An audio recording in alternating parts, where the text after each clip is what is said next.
everybody, and welcome to A-Town High School here in Abingdon, Illinois, as we get ready for another beautiful night of high school football here on TSSR Game Time Live. It's presented by MDH. My name's Wyatt Reed, as we are here getting ready as the A-Town Tornadoes set to host the Titans of West Hancock here this evening in a matchup that sees both teams coming in winless here this year and trying to get that first win of the season. A-Town would like to do it in front of their home crowd after losing a heartbreaker last week on the road against Stark County, a game that many kind of feel like A-Town maybe should have won that contest, a 13-12 defeat at the hands of Stark County after we were at the opening contest a few weeks back, where A-Town kind of held their own in the first half into the third quarter, but eventually ran out of gas against a tough Anawan-Wethersfield team. But they'll look to get the win here tonight against West Hancock, who comes in 0-2 on the season against a couple of really tough opponents, as they lost on the road against Farmington 51-28. And Macomb 42-6 last week. We've got the national anthem. We'll be back here in just a moment. We'll talk more in the pregame and get you ready for this matchup as the A-Town Tornadoes taking on the Titans of West Hancock here on TSSR Game Time Live. It's presented by MDH. At Western Illinois University, Leathernecks don't just blend in. Our purple stands out. Our students are innovative, creative, and resilient. At WIU, there's limitless potential, with campuses in Macomb, the Quad Cities, and online. Visit wiu.edu/potential to become a Leatherneck and get an education that stands out.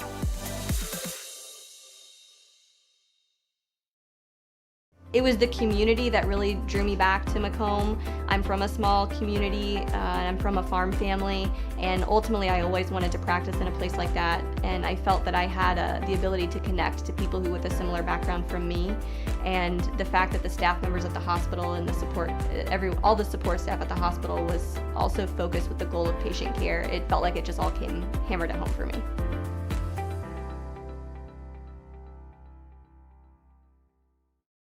There's been a lot of rewarding parts working at McDonough District Hospital. I've had patients come to me that maybe have not had care in the community, care available, so with the addition of nurse practitioners lately, we've been able to add more care, and that's very rewarding to me. My hope is that when the patients leave at the end of an appointment, they leave and they definitely feel like they've been listened to, and they feel like their needs have been met, their cares have been met, and that they're going to get the proper treatment that they deserve from me as a provider.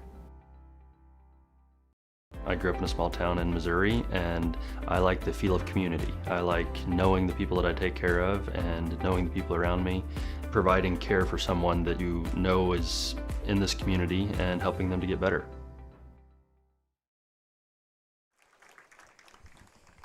And welcome back to A-Town High School here in Abingdon, Illinois. TSSR Game Time Live presented by MDH. Wyatt Reed on the call here this evening as the A-Town Tornadoes set to take on the Titans of West Hancock. Before we went to break there, talking a little bit about West Hancock and the tough opponents that they have faced here this season so far on the road against Farmington. That is never a fun task in the state of Illinois. So a 51-28 loss there, and then losing at home last week against a tough Macomb team who's set to take on Illini West tonight in what promises to be an exciting matchup. I believe we have that one, if I'm not mistaken, here on TSSR. So we'll check in on that ball game as the night rolls on. But the A-Town Tornadoes, again, coming in 0-2 as well. They lost it was a closer contest than the score might lead you to believe. 44-14, first week of the season. The A-Town defense really kept them in the ball game all the way up until the third quarter, and then kind of just, again, ran out of gas a little bit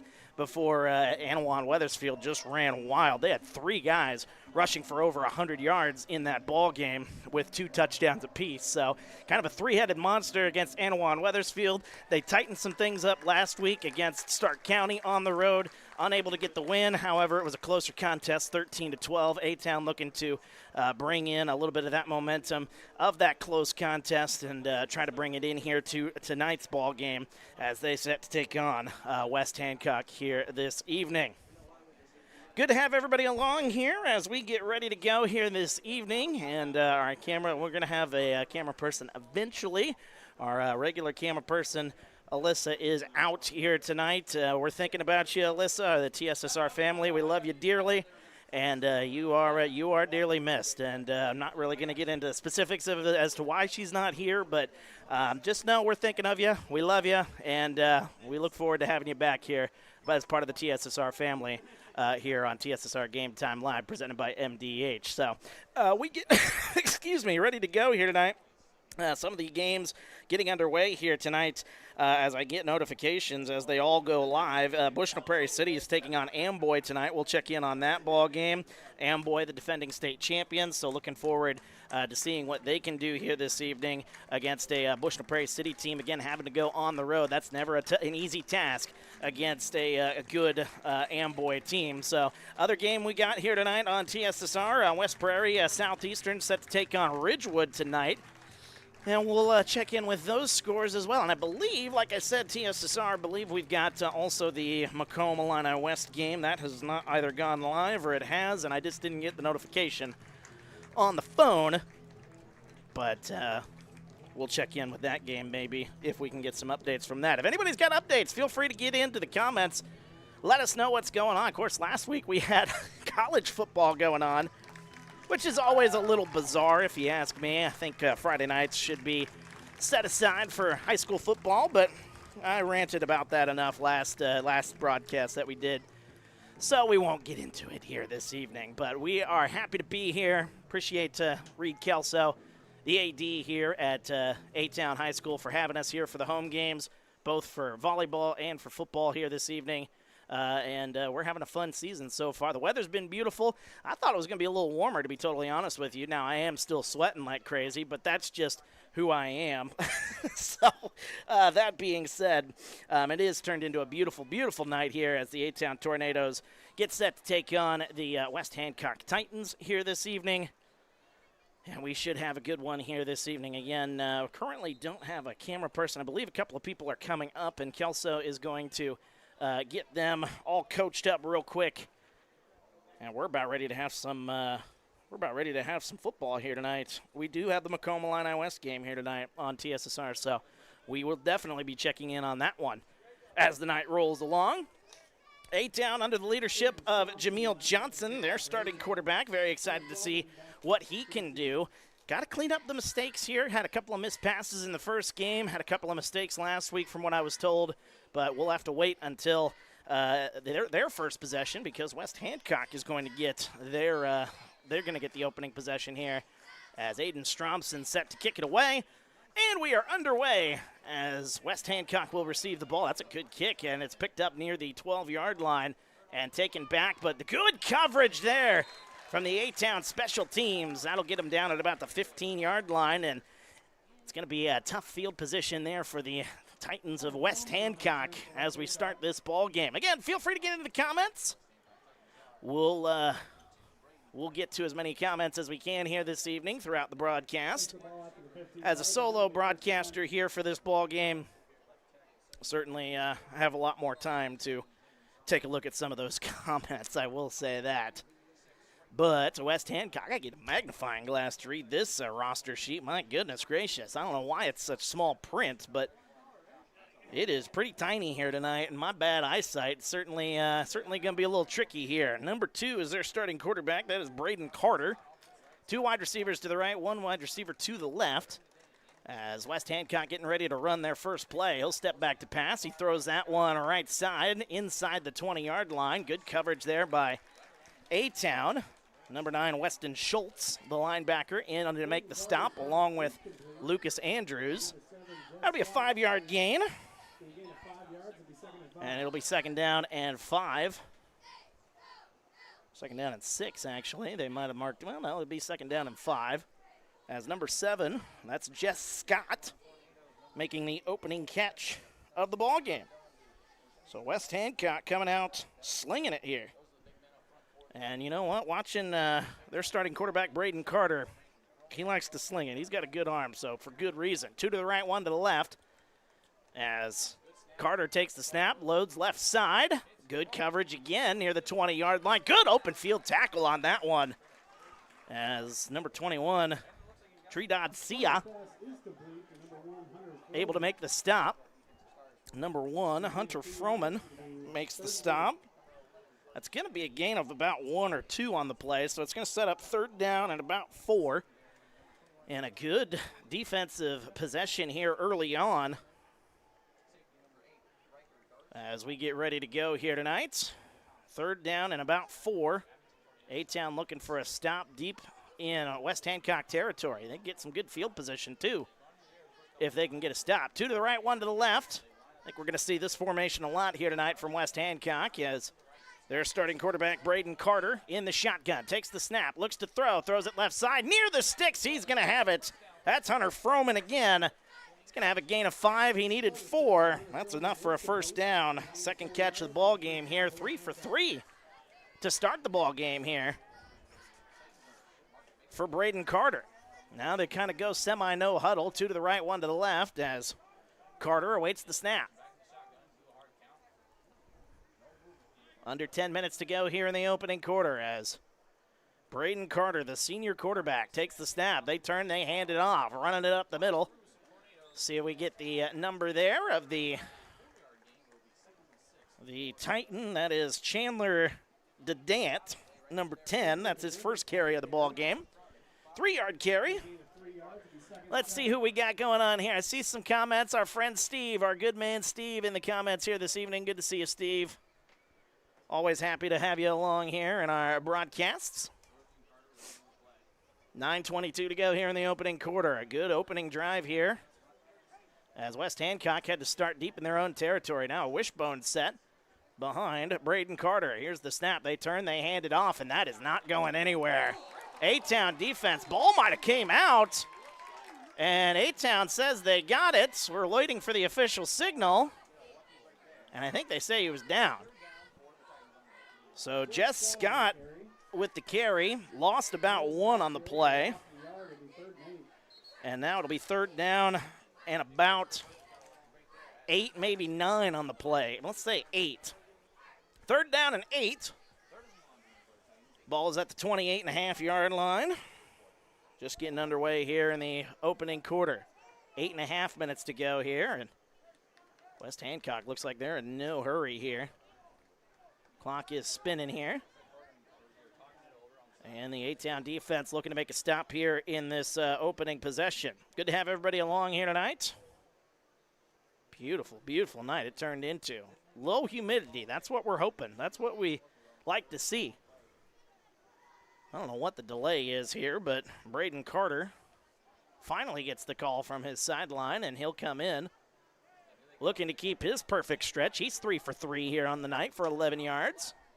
2 wide receivers split out to the left, 1 to the right. Carter waits the snap, looks to throw. He's going to throw that one over the middle of the field, and that one's incomplete. Good coverage there defensively by Lucas Andrews. What a stop there by the A-Town defense, and A-Town will take over after a punting situation here by West Hancock. The first incomplete pass in this ball game for Braden Carter. Kid can sling it, though, so don't let it fool you. He is very, very good, and you got to play some good defense if you're going to beat a guy like that. Under 8 minutes to go here, 7:54 as a matter of fact, as A-Town back to receive the punt. Is that Lucas Andrews back there? Is that Andrews or is that Hook back there? Darst, Striker Darst, that one off the side of the foot, and that one's going to be down at the 40-yard line. That was Evan Hook back there to receive it, but either way, that was Striker Darst. Good eye, Hale. 7:50 to go here. Punt is recovered by West Hancock. But A-Town will have the ball inside the 40-yard line, just inside the 40-yard line, 39-yard line to be exact. And this is great opening field position here. A-Town's gotten off to a good start, at least they did in the ball game against Anawan Wethersfield. 2 wide receivers are going to split out to the right, 1 out to the left. 2 backs in the backfield for Jameel Johnson. Let's see what the Tornadoes can do, and Aiden Stromson gets a jump start on that one before anybody else was ready to go. So that'll be a false start. And not the ideal start for Coach Quinn and crew, as that's a 5-yard penalty. Full start called against A-Town. It has turned into just an absolutely gorgeous night here. I cannot stress that enough. It'll be first and 15. Ball will be set at the 44-yard line now. First down and 15 after the false start. 2 wide receivers split out to the right, 2 to the left. Jameel Johnson moving a man in motion. Here's the snap, steps back to pass. Johnson looking to throw, he's got plenty of time. Over the middle of the field, there's Hook. He's got some blocks, past the first down line, inside the 25 near the 20. What a start for Jameel Johnson. Evan Hook with the reception. That's going to be a gain of 24. Be a gain of 24 yards and an A-Town. And that'll set him up right near the red zone. They mark him a couple yards shy, so a gain of 22, actually. So we'll count that as a 22-yard gain and get ready to go on first down. Ball at the 22. Got half the distance, 2 to the right, 1 to the left. Johnson takes it, gets the handoff, and running his way right side. That is going to be the first carry of the ball game. Looking to see who that is. I believe that is Evan Hook. It is Evan Hook, and that's a 2 or maybe a 3-yard gain on the play. And with 7:43 to go here, clock is stopped. Evan Hook with the carry, but he will actually, Riker Darst walks off the field. 2 to the right, 1 to the left. Andrews and Hook to the right, Trey Keenan on the left side. Johnson with Stenger in the backfield, takes the snap, gets the handoff to Stenger, and he is met in the backfield. Going to lose a couple of yards there. Big number 71. Who is that? That is Ryan Horn in to make the stop. Hard to miss that guy. That's a 2-yard loss by Carson Stenger. And now it'll be third down and about 9. Ball is at the 20-yard line. Just getting underway here for the A-Town Tornadoes opening drive. 7 minutes to go. 2 to the right, 1 to the left. Actually, 2 to the right, 3 to the left, I should say. 5 wide split out for Jameel Johnson. Moving another man in motion. Here's the snap. Johnson looks. Screen pass. Gets it to Keenan, but he falls down, having to go get that one. Jameel Johnson led him just a little bit too far. That one's going to go to about the 19-yard line. That's a 2-yard gain to Trey Keenan. But, man, if you hit him in stride, Keenan might have had the blockers. He might have been gone. Fourth down and about 6 now upcoming. 6:23 to go here in the opening quarter. A-Town looks like they're going to be in a go-for-it situation here, as you would expect. 3 wide receivers to the left side, 1 to the right. Stenger in the backfield for Jameel Johnson. Here's the snap. Looks to throw. Pump fakes. Johnson running around, looking to try to find a way to get out, and he is not going to get out. He's going to be taken down, a 2-yard loss.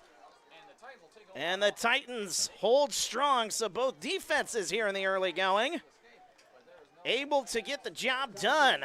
Jameel Johnson couldn't find a man. Good coverage by West Hancock. 6:02 to go here opening quarter as the Titans will take over in their road white uniforms with red numbers, red letters, and red trim out there. Those are good-looking uniforms there. A-Town rocking the blacks here this evening. The black uniforms with the yellow numbers. A little easier to see those numbers instead of on those gray uniforms they had in years past. To the right, 1 to the left as West Hancock will get the ball back. Braden Carter in the shotgun as he waits and takes the snap. Looks to throw left side. He's got a man. That is going to be caught. Looking to break tackles. He's past the 30-yard line. He's going to run out of bounds. That's Hunter Froman. It's going to be the 3rd time he's caught the ball here this evening, and he's going to walk out about a yard shy, so a gain of 9 on the play. So 2nd down and 1 as we're under 6 minutes to go here, halfway through our opening quarter. Not much action here in the early going, but both defenses have really tightened their grip here so far. And it looks like the Titans are going to go in their wishbone set here as here's the snap. They turn, they hand it off, running it up the gut, trying to get to the line. A-Town's got that one well defended. At the 30-yard line, that's going to be no gain on the play. Didn't see who got the carry on that one, but either way, it doesn't matter. It's a no-yard gain. Met at the line. I'm going to give that one. I don't know who to give that one to. 10. Chandler Dedant, excuse me.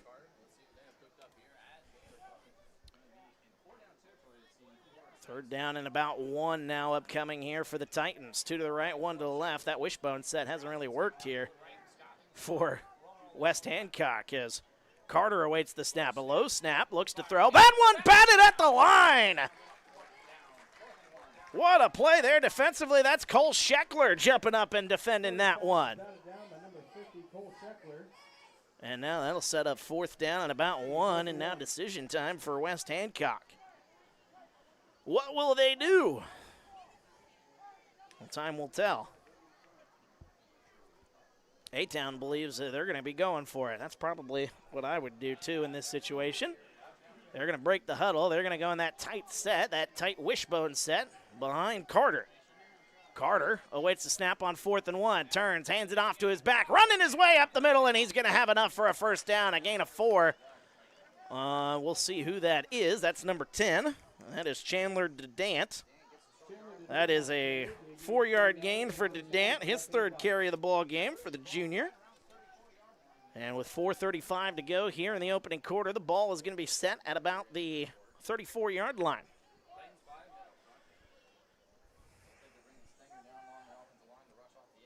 West Hancock looking to keep this drive going here on 1st down, looking to keep the momentum going. Trying to get the first points of the ball game. 2 to the right, 1 to the left.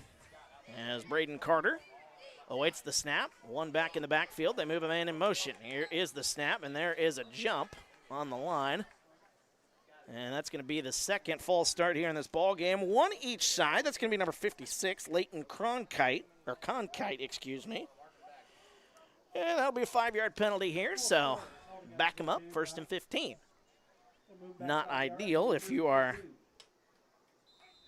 the head coach of the West Hancock Titans, as they're trying to get some substitutions in, and Evan Hook trying to get onto the field, and they're chasing off big number 77 for A-Town. That is Dax Anderson. 2 to the right, 1 to the left, as Carter awaits the snap. Gets the handoff, running his way up the middle. He's past the original line of scrimmage, still on his feet. Oh, and he breaks more tackles. Past midfield, 40, 30, and a couple of men are able to stop him as he's inside the 20. Oh, what a play by Chandler Dedant. What a run. 35 to the 50, and then they're going to be set up now at about the 15. So about a 50-yard gain for Dedant. And now West Hancock is moving rather quickly here. Ball is at about the 14.5-yard line. 2 to the right, 1 to the left. And A-Town, I believe, is calling a timeout. They want to slow things down before things get out of hand. We'll take a timeout with them. We're back after this. TSSR Game Time Live. It's presented by MDH. When I walk in and talk to my patients, I like my patients first and foremost to feel comfortable.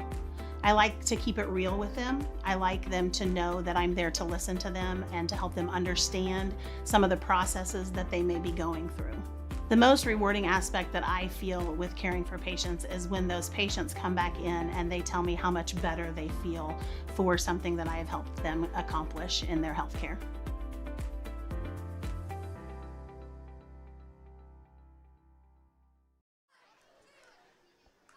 Welcome back, TSSR Game Time Live, presented by MDH. Wide read on the call as 3:20 to go here in the opening quarter. A-Town calling a timeout, and they're trying to stop the bleeding here as the Titans have moved into the red zone after a 50-yard run by Chandler Dedant.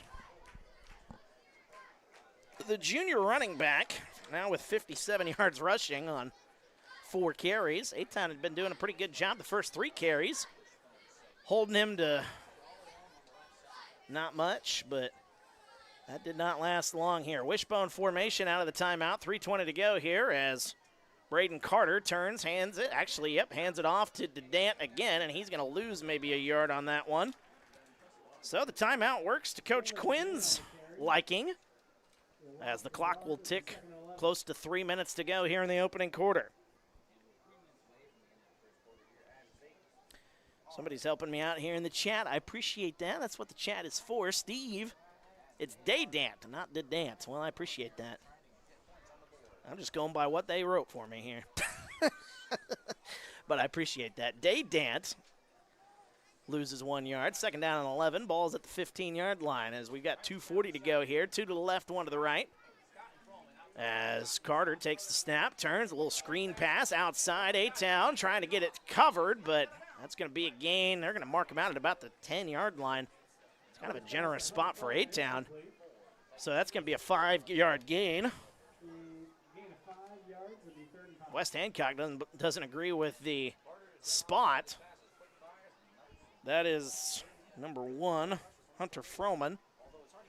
And a 6-yard gain for Froman. Set up 3rd down and 5. Ball is just inside the 10-yard line at about the 9. 2.5 minutes to go here in the opening quarter. 2 to the right, 1 to the left as Braden Carter in the shotgun. Day Dant in the backfield with him.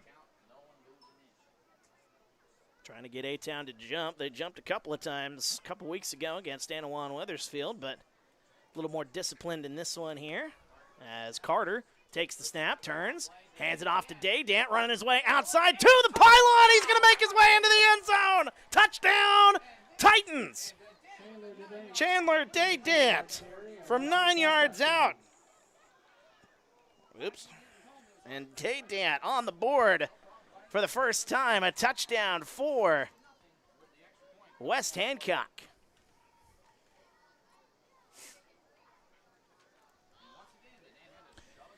Had to get it to the outside, bumps his way to the outside, but Carson Day Dant had the speed to get to the outside and cut his way into the end zone. And now, 2-point conversion try. One wide receiver goes out left, the wishbone behind Carter. Braden Carter turns, sweeps that one to the outside, and he's going to try to get in. Is he going to make it? They're going to say, I think they're going to say he's short. That's Hunter Froman on the sweep, and I think he's going to be about a half a yard shy, so A-Town defense holds strong at least on that. So a touchdown makes it 6-0. Whoops, I gave it to the wrong team. And West Hancock now leads this thing 6-0. We're back after this. TSSR Game Time Live, presented by MDH. At Western Illinois University, just blend in.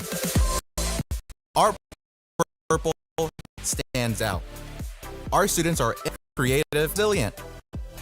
At WIU, there's limitless potential, with campuses in Macomb, the Quad Cities, and online. wiu.edu/potential to become a Leatherneck and get an education that stands out.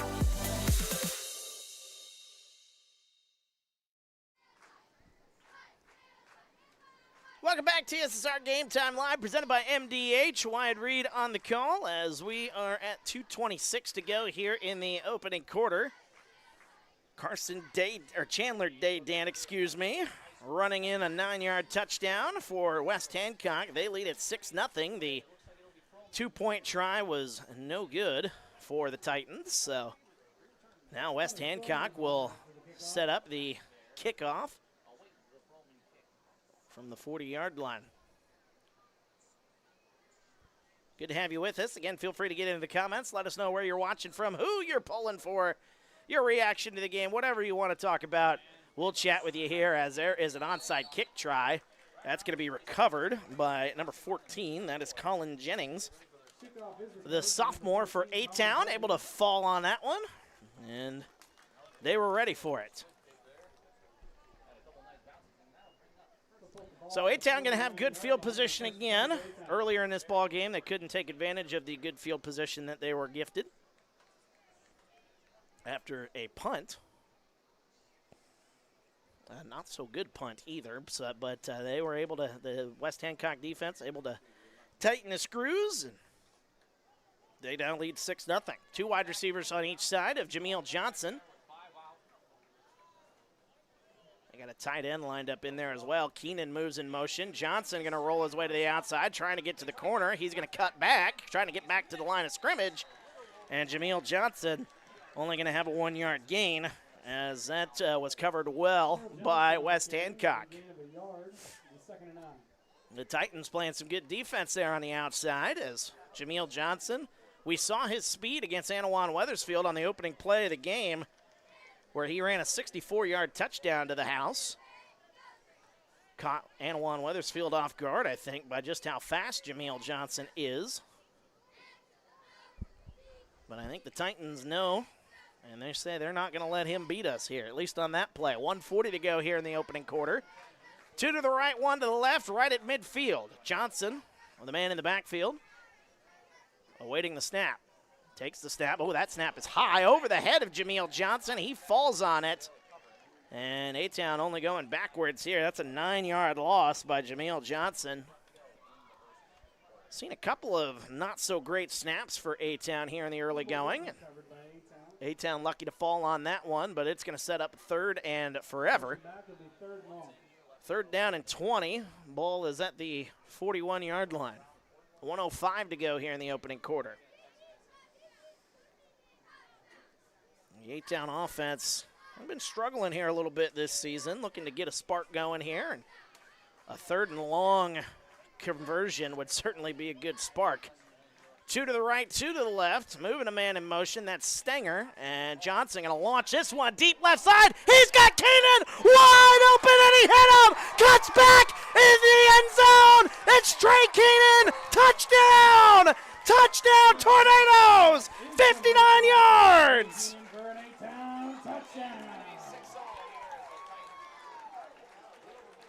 59 yards to Trey Keenan. We saw Jameel Johnson try to make that pass last week, and he just missed it.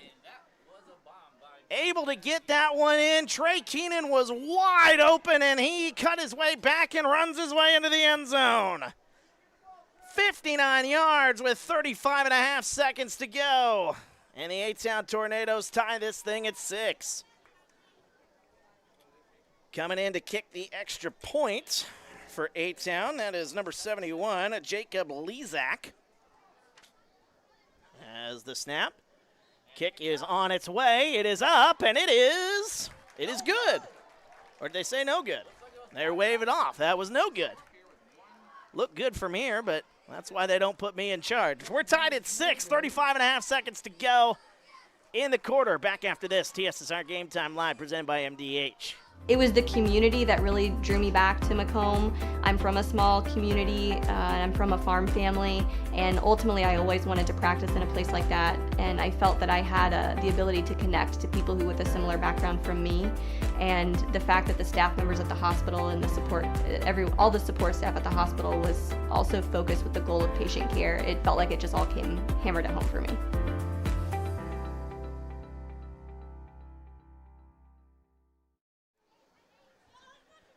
Welcome back, TSSR Game Time Live, presented by MDH. Wyatt Reed on the call as we're tied at 6, getting ready to wrap up this first quarter. 35 and a half seconds to go here in the quarter. Jameel Johnson hitting Trey Keenan for 59 yards and a touchdown. And the A-Town Tornadoes now have evened this thing up with a big play.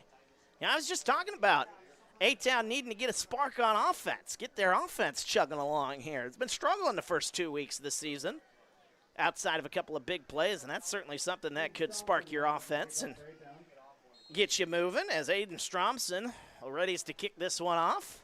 The right-footed kick, that one's going to go. Oh, nice return, nice catch there at least, 20, 25-yard line. Running his way back is Froman. Froman with the stiff arm. He's near the 35-yard line, and he's going to be run out near the 40. Good return by Hunter Froman. So with 26.1 seconds to go, ball will be spotted. Where are they going to spot this one? Oh, they're going to say he went out at about the 36-yard line, so that is where the Titans will take over. Likely one final play before the end of the first quarter. Ball spotted at the 36. We're tied at 6. Good to have you with us here this evening as sparks flying now as both sides trading touchdowns after the defenses were playing pretty tight in that first quarter. 2 to the right, 1 to the left. As Braden Carter moves a man in motion. They get it, handoff. Oh, he's going to try to throw it. Froman's got a man. Right side looking for his man, and he missed him. They were looking down the field for Jordan Crowley. Incomplete pass, a little trickery after A-Town hit him with a deep pass. So now second down. Hunter Froman trying to show off his arm there. 20.4 seconds to go. Ball will be at the 36-yard line. Second down and 10 upcoming. Just one incomplete pass for Braden Carter on, I believe, 5 attempts. Yeah, he's got 5 completions, so 5 for 6.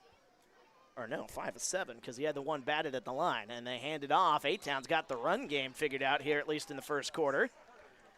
That is Chandler Daydant. Chandler Daydant on the carry. Gain of 2 on the play. Gain of 2 yards will be 3rd and 8. And I'll set up 3rd down and long, and the Titans will have the quarter intermission to figure out what they want to do. Tied at 6. We got a good one brewing here, folks. Both teams looking for their first win of the season. The A-Town Tornadoes and the West Hancock Titans tied at 6. We're back after this. TSSR Game Time Live, presented by MDH. At Western Illinois University, Leathernecks don't just blend in. Our purple stands out. Our students are innovative, creative, and resilient. At WIU, there's limitless potential, with campuses in Macomb, the Quad Cities, and online. Visit wiu.edu/potential to become a Leatherneck and get an education that stands out.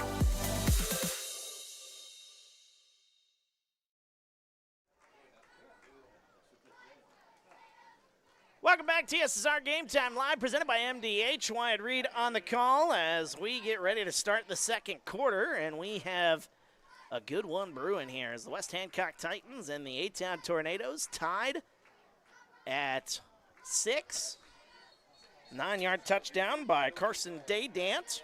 Chandler Daydant. Why do I keep wanting to call him Carson? It's Chandler Daydant. And a 59-yard touchdown pass from Jameel Johnson to Trey Keenan. Those are the 2 touchdowns here in this ball game. Tied at 6.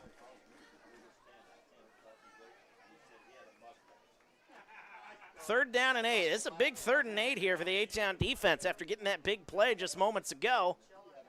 They are hoping to get a stop here and get the ball back. Braden Carter looking to keep this one going. 2 to the left, 1 to the right as we flip the field here. Ball is set at the 37. They move a man in motion. Carter takes the snap. He's going to look, throw left side. That one is nearly picked. That'll fall incomplete. Good coverage there on the play by A-Town number 21, Trinidad Sia. And it'll be 4th down. So a punting situation here for West Hancock. And with 11:56 to go here in the second quarter, A-Town will have a chance to get some good field position here. 4th down and 8. Back to receive the return is Riker Darst.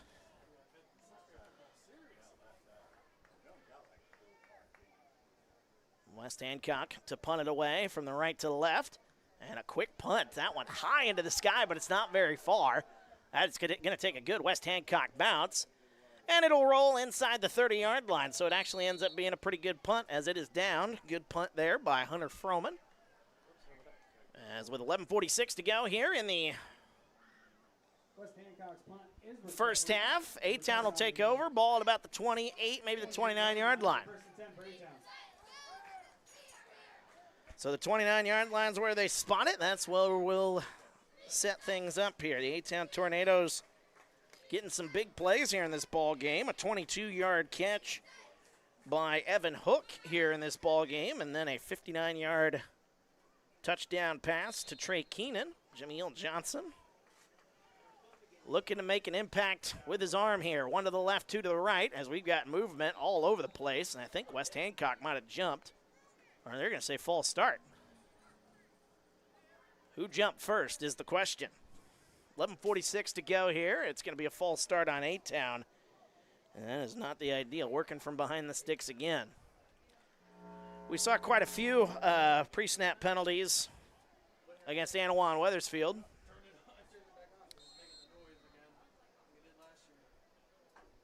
So now 1st and 15. As we get underway here, A-Town's first possession here in the second quarter. 2 to the left, 2 to the right are going to split out for Jameel Johnson. Carson Stenger in the backfield as Johnson awaits the snap. Johnson takes it, looks to throw, going to throw that one. He's got him in! And there he goes! That's Evan Hawk! There's nobody in front of him! What a throw by Johnson! Touchdown, A-Town!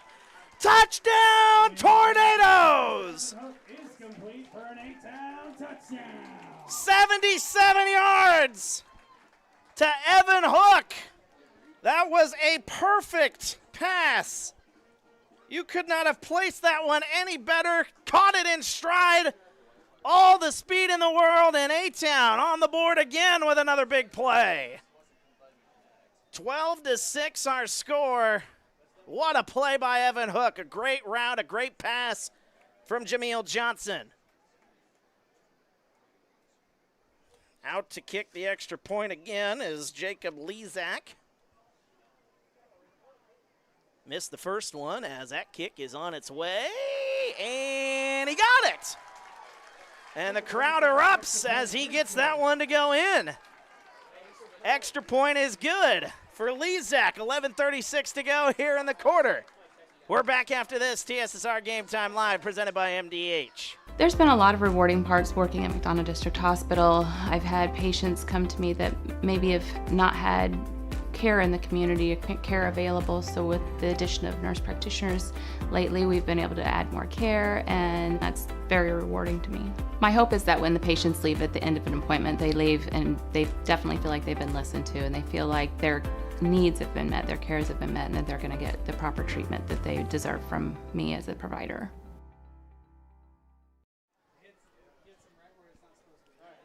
Welcome back, TSSR Game Time Live, presented by MDH. Wyatt Reed on the call, and big plays, the story in this first half for the A-Town Tornadoes. 2 massive passing touchdowns for Jameel Johnson as he hit a 59-yard pass to Trey Keenan on their second possession of the ball game, and then just moments ago, a 77-yard dime. That was one heck of a throw to Evan Hook, who ran a perfect route on that one. 11:36 to go as Aiden Stromson will come to boot this one away. And West Hancock will look to answer. That is a short kick. That's going to go out of play, and that is not ideal after the excellent kick.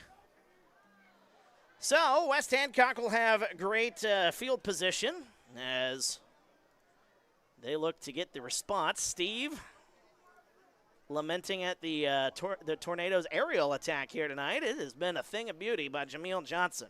What a throw. And if you missed it, good thing about YouTube is you can go back and watch it and then hit the live button and come back to live action so you don't miss anything. One heck of a play. 11:07 to go here in the opening half.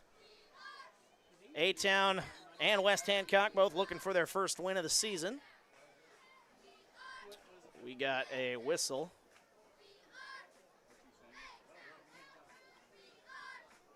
$11:22 they want on the clock.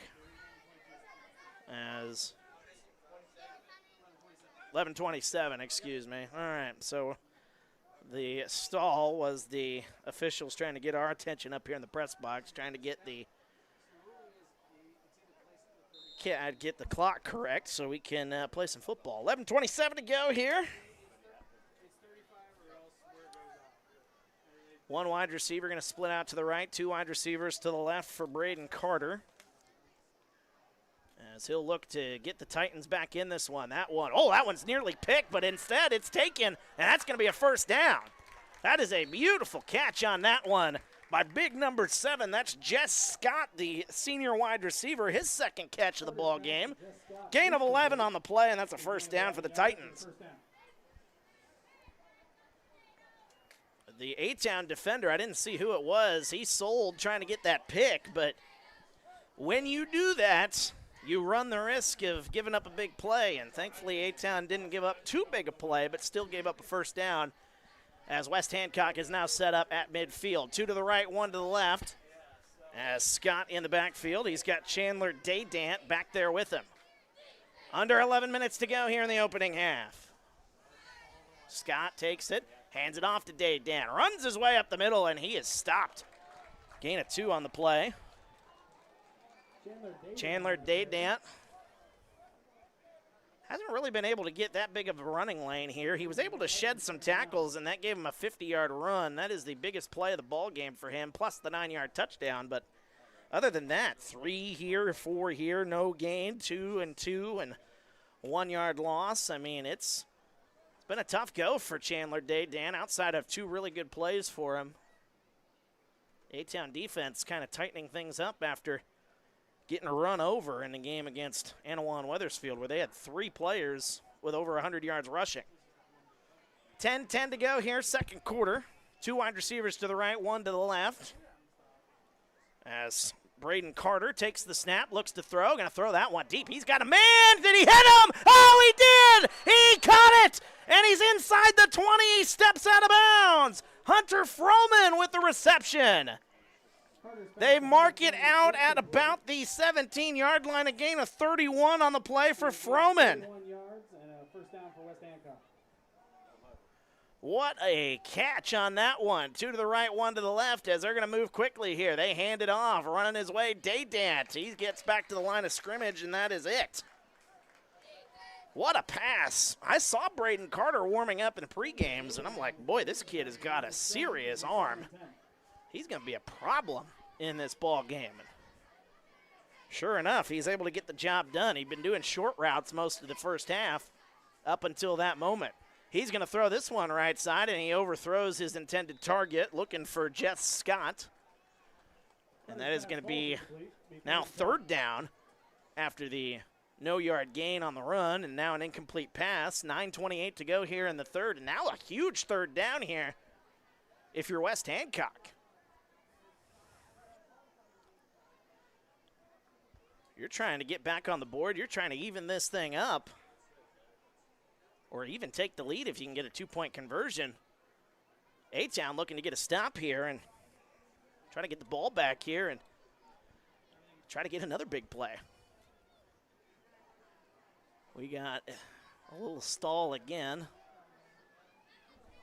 9:28 to go here as they break formation. 2 to the right, 1 to the left. Daydant in the backfield with Carter. We got a whistle and a false start. I think 76 jumped.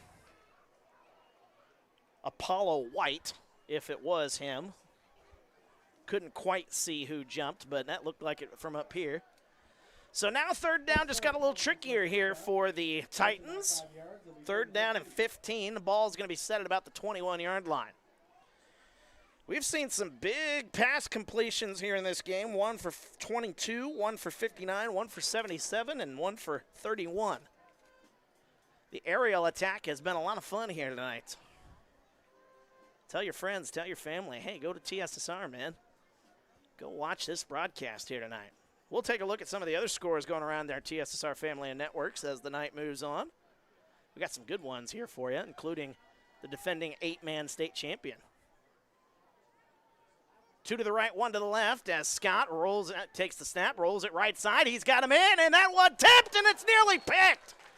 Oh, he had a man if he let him just right. Jess Scott was his intended target, but that one was underthrown. And now 4th down and 15, ball at the 21-yard line. Oh, I didn't see who had the coverage on that one. 4th and 15.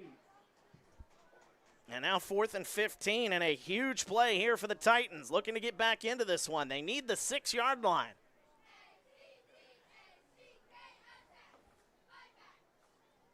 Almost a perfect throw there. Jess Scott was running that corner route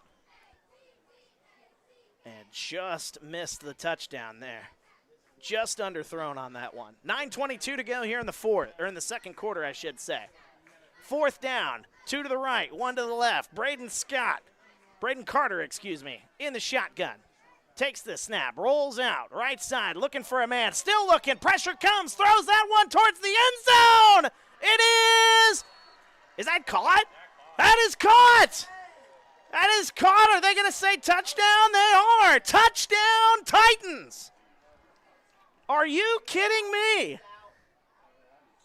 Oh, they're going to say he's out at the 1 yard line. I saw one official go touchdown, and I saw one official say out of bounds. So they're going to say he's out of bounds, I'm guessing. All right, so they're going to mark him out at the 3 yard line. That's a gain of 18. Jess Scott with the catch. First and goal at the 3. What a conversion on that one by the Titans. 4th down, my goodness. What a ball game this has been. Here's the snap, and trying to get away from trouble is Froman. He's trying to get to the outside, and he's cutting back. He's going to make it to the line. That's a touchdown. Touchdown for Hunter Froman on the ground. Froman from 3 yards out, and a touchdown.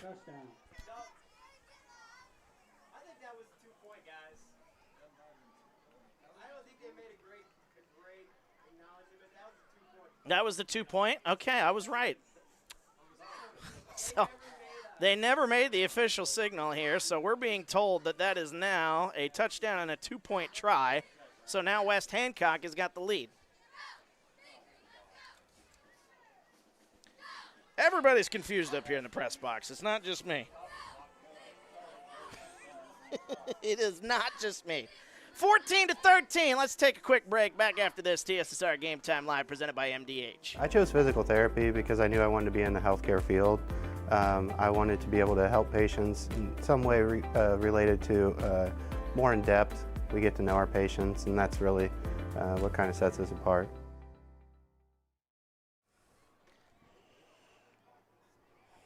Welcome back, TSSR Game Time Live presented by MDH. Wyatt Reed on the call. We're just about as confused as can be.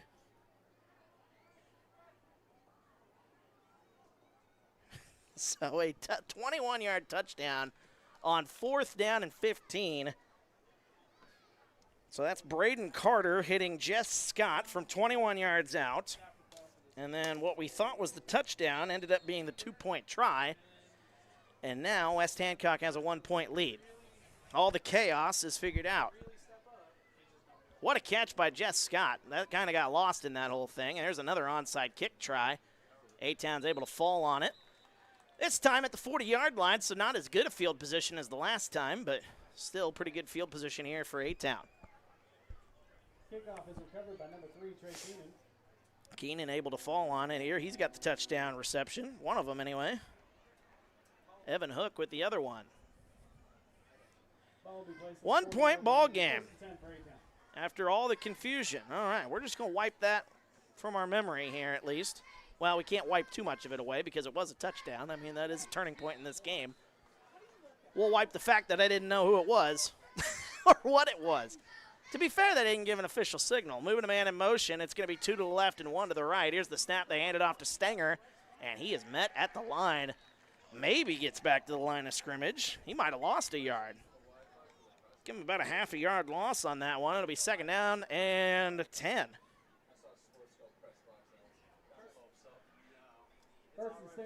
Stenger with the carry, no gain on the play. It'll be 2nd down and 10. Ball at the 40-yard line. All right.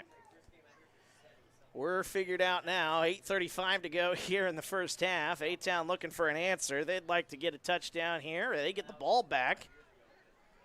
They'd like to set up a situation. I know you don't want to start talking about 2 for 1 quite yet. There's still a lot of football to be played here in this quarter. 1 to the left, 2 to the right. Here's a snap. Johnson looking to throw. Over the middle of the field again. He's got it! Oh, what another pass by Jameel Johnson. That is Riker Darst catching that one to the 45-yard line, a 15-yard gain. Boy, Jameel Johnson is throwing it with some zip here tonight. He's throwing that with a little bit of meaning.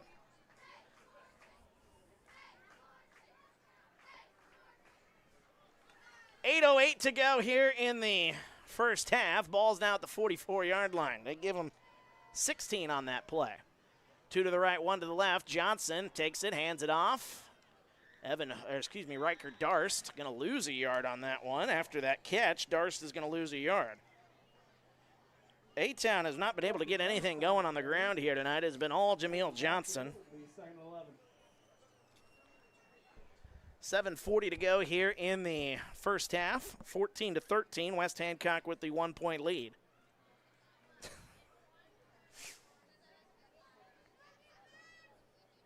Three to the right, 2 to the left. Jameel Johnson all by himself there now in the backfield. 5 wide receivers split out. They're going to move a man in motion. Here's the snap. They're going to get that one right side. Evan Hook makes the one-handed catch, but that is going to lose a couple of yards.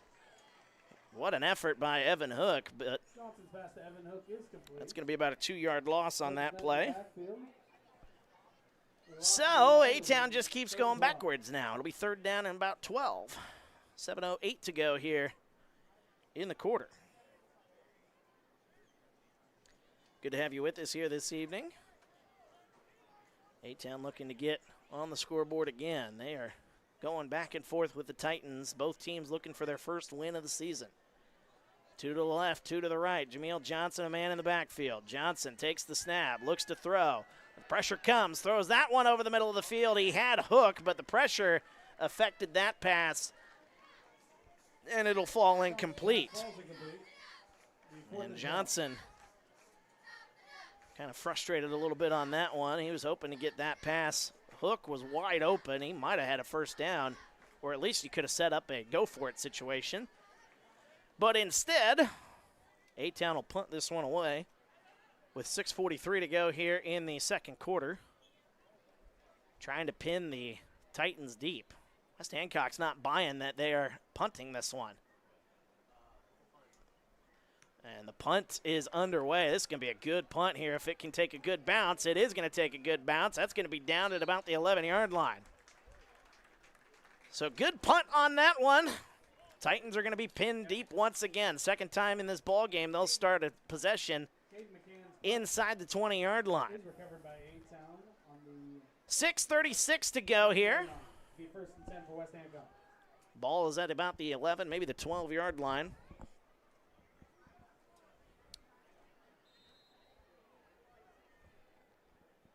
Good to have you with us here this evening as, well, this game has been full of surprises, let me tell you.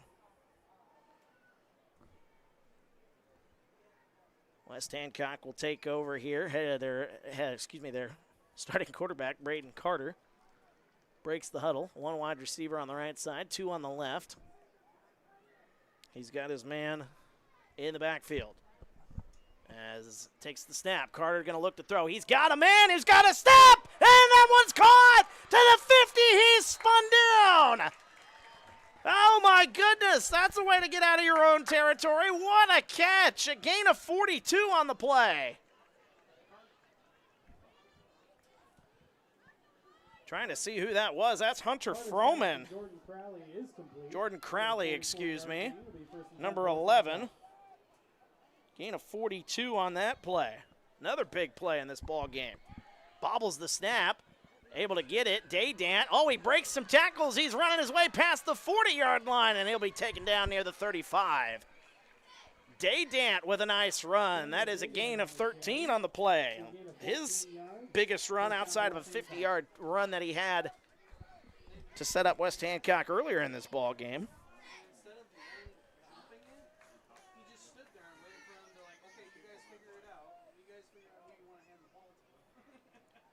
6 minutes to go here. Ball will be set at about the 36-yard line. West Hancock is moving now. Able to get that touchdown on 4th down and 15 from the 21-yard line last possession. 2 to the left, 1 to the right. As Braden Carter takes it, hands it off to Daydant. He bumps his way outside, looking to get to the corner. Ball's out! The ball is out, and I think West Hancock fell on it. West Hancock is able to avoid disaster on that one. Daydant fumbles it. That'll get him to about the 30-yard line. It's a gain of 6. What a hit to jar that ball loose. That'll be a 5-yard gain, and that'll set up second down at about 5, maybe 4 on the play.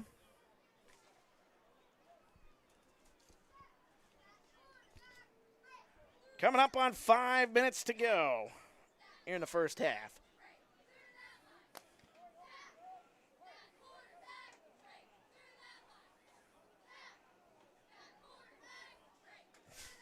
Two to the right, one to the left as they fake the handoff to Daydant. Running to the outside is Carter, and he's going to run his way out of bounds. Gain himself a couple. First carry of the ball game here in this ball game for Braden Carter. Gain of 2.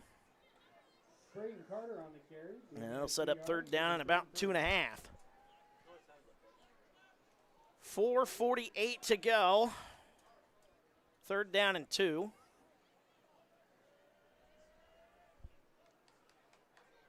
(14 to 13). 2 to the right, 1 to the left. Braden Carter setting it up on third down. Tried to get A-Town to jump offside, but they do not. Carter takes the snap, hands it off to Daydant, runs his way to about the line of scrimmage, and he is stopped. So no gain on his 12th carry of the ball game, but now that'll set up fourth down, a big fourth down here for both sides. Fourth down and 2. You got a score on that one? 20-0 Macomb leads Illini West. You can watch that one on TSSR Game Time Live as well. Pull up a couple of different tabs, but Macomb off to a big start in that one. 2 to the right, 1 to the left. Fourth down and 2 at the 27-yard line. Braden Scott. He's got Daydant in the backfield with him. Wonder if Wes Hancock will try to get him to jump offside. It's more like 3 yards. Second down, or fourth down and 3, excuse me. We'll see if they try to call maybe a timeout. That is exactly what West Hancock is going to do. They tried to get A-Town to jump. And a timeout is instead called by West Hancock. They have 2 left. Both teams with 2 timeouts left here in this ball game. Let's take 15. We're back after this. TSSR Game Time Live presented by MDH. I went through MDH when we were trying to get pregnant. My experience was nothing short of phenomenal. It was really reassuring and comforting knowing that I had so much support and kindness around me. My entire pregnancy at MDH was amazing.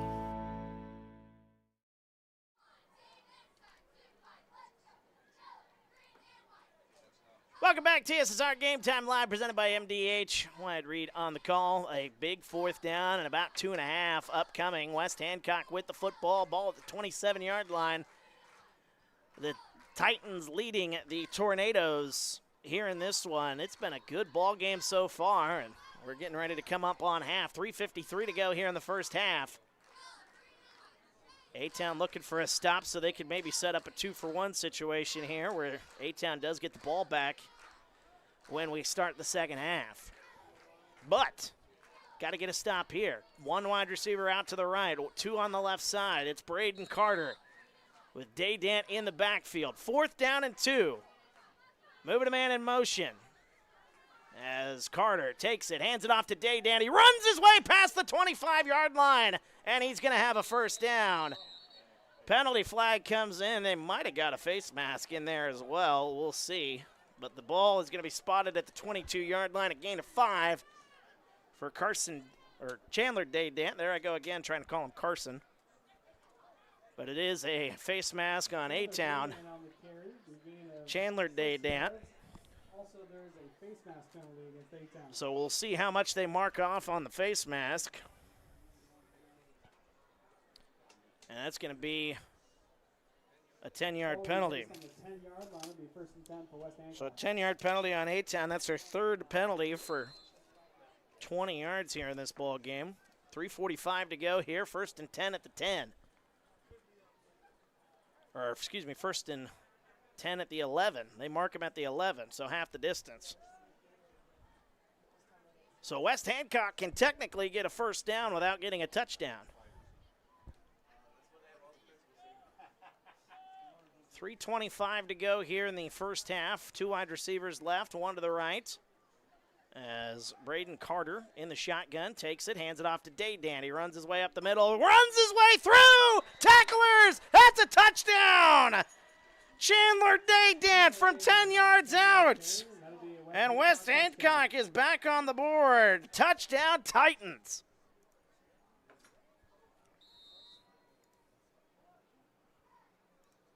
What a run. Chandler Daydan starting to get some momentum here. Some big runs late in this second quarter. A-Town having a tough time getting him stopped. 3:13 to go here in the first half. And now the two-point try coming for West Hancock. And we got a whistle. I think we got a timeout. West Hancock will call a timeout after that touchdown. They want to set up the right play. They're down to one timeout left. What a ball game we've had here so far. Daydan runs his second touchdown in, by the way. Get a 50-yard run early in this ball game that set up West Hancock in good field position. Eventually got his way into the end zone. So he's up to 2 touchdowns, coming up close on 100 yards. But we've seen a 21-yard touchdown on 4th and 15 by Jess Scott. That arguably was the turning point of this ball game. A-Town was leading, looking to get a stop. Braden Carter threw up a prayer into double coverage, and somehow Jess Scott was able to come down with it. And after all the confusion of whether or not it was a touchdown or not, eventually it was ruled a touchdown and a 2-point conversion. Now another touchdown for Daydan. Here's the snap. They hand it off to Daydan again. He bumps his way to the outside, trying to get in. I think he's going to be short. They're saying he's short. 20-13. As Chandler Daydan is stopped about a half a yard shy again. Second time he's been stopped on the 2-point try. 20-17 our score. We're back after this. TSSR Game Time Live presented by MDH. There's been a lot of rewarding parts working at McDonough District Hospital. I've had patients come to me that maybe have not had care in the community, care available. So with the addition of nurse practitioners lately, we've been able to add more care, and that's very rewarding to me. My hope is that when the patients leave at the end of an appointment, they leave and they definitely feel like they've been listened to, and they feel like their needs have been met, their cares have been met, and that they're going to get the proper treatment that they deserve from me as a provider. Welcome back to TSSR Game Time Live, presented by MDH. Wyatt Reed on the call as we are in the second quarter here. 3:13 to go in this quarter. The A-Town Tornadoes had a 13-6 lead. West Hancock has since scored 14 unanswered. And A-Town will look to get a stop, try to take a 2-for-1 situation into halftime. A-Town will get the ball back when we come back from half. 3:13 to go. Second touchdown of the ball game for Chandler Daydan. Eventually, I'll stop calling him Carson. You know what? I'm human. We all make mistakes, especially in this business. As the kick is on its way, that is a short kick, and A-Town struggling to fall on it. I think they eventually did fall on it. Wow. Near disaster on that one, but able to fall on it. Is that Lucas Andrews or Evan Hook? Lucas Andrews is able to fall on it. Number 0, the senior wide receiver, uses his hands on that one. So 3:10 to go here. Ball will be set just outside the 45-yard line. So good field position again for A-Town, who have been living and dying by the big play. Haven't been able to get the running game going here, and passing game has just been some big, big plays by Jameel Johnson and his wide receiving targets. But A-Town looking for an answer here. And like I said, if you can play it well enough, you get a little 2-for-1. Maybe come out in the second half and get another score. Here's the snap. They give it to Evan Hook. Runs his way right side. He's making his way towards midfield. He's going to be taken down at about the 49-yard line. That's Riker Darst, excuse me. Gain of 4 on the play. Gain of 4 yards. It'll be 2nd and 6. Second down and 6 upcoming. Just under 3 minutes to go here in the first half. Good to have everybody with us here this evening. We've had us a good one here so far. Both teams looking for their first win of the season, West Hancock and A-Town. Second of 5 home games for A-Town this season. We'll be here for all the home games on TSSR. 2 wide receivers left, 2 wide receivers right. They move a man in motion. That's Hook, a little pop pass. He's going to cut his way back. Evan Hook trying to look for blockers. Now he bumps outside even further. He's going to have himself a first down. Oh, they're going to mark him about a half a yard shy. That is Evan Hook. That's a pop pass, gain of 5 on the play. Evan Hook on the carry. He gained of 7 yards. Gain of 5 on second down, and going to set up a 3rd down and 1. So a gain of 5 on second down and 6. So now big 3rd down here, likely 2 down territory, barring negative plays here for A-Town. 2:16 to go as he was ran out of bounds. So the clock is stopped. 2 to the left, 1 to the right. Johnson in the backfield, awaiting the snap. Johnson takes it, fakes the handoff. Johnson, and they're going to throw a late flag in. I think somebody moved. One of the running backs in the backfield, I think, tried to jump just a hair too early, and that's going to be another pre-snap penalty for A-Town. That's their 3rd pre-snap penalty here in this game. False start held against A-Town. So that'll push him back even further, and now it'll be 3rd down and about 6. Ball is right at midfield.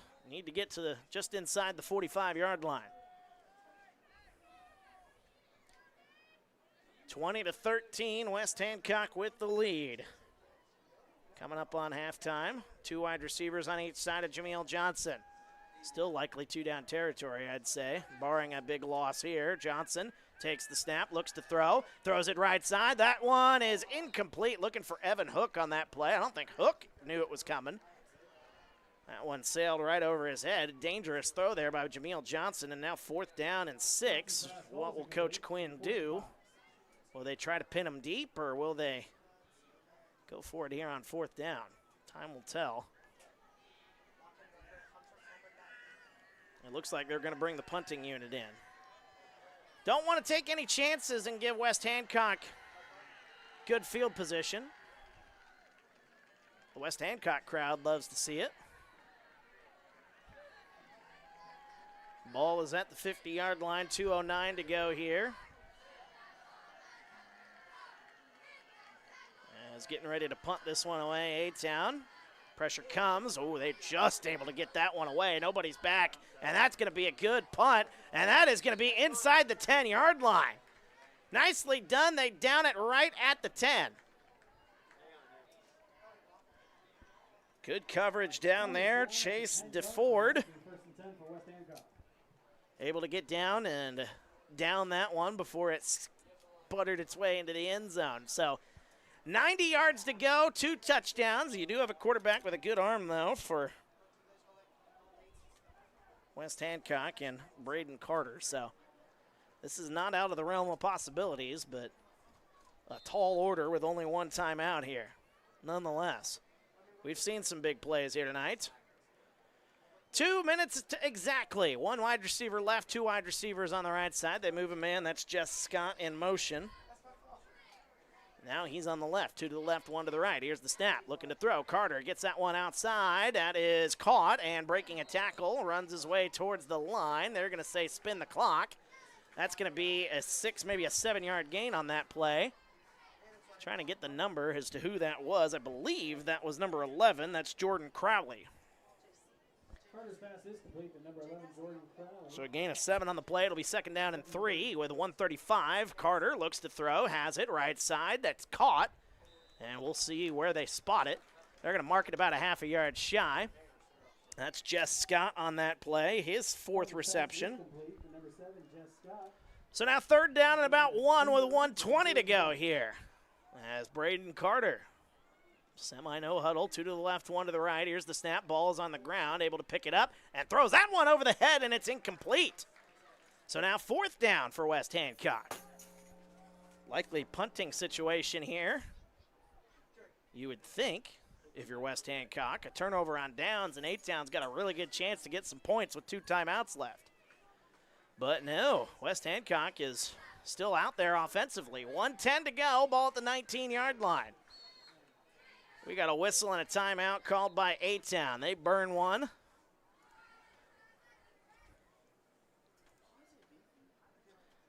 So, with 1:10 to go, both teams will think about it. Coach Quinn, I think, giving West Hancock a chance to say, hey, are you sure you want to do that? Are you really positive? We will see. Coaches are more aggressive than they used to be. I'll give it that in football, really all around. College, NFL, you're seeing it more, especially here in high school. But I think 4th and 1 at your own 19-yard line. You get a bad snap because you're playing in the shotgun. You get a bad snap over the head. A-Town set up, inside the red zone. So I'd say punt this one away, but that's also why I'm not out making the coaching decisions here. So it looks like their offense is going to be out on the field. 4th down and 1, ball at the 19. 2 to the right, 1 to the left after the timeout. West Hancock, Braden Carter in the shotgun. They're trying to get A-Town to jump, and we got a whistle. Somebody jumped. I don't know who it is. Is it going to be A-Town or is it going to be West Hancock? That might determine as to what happens here. We're awaiting the official signal. Now the officials will meet.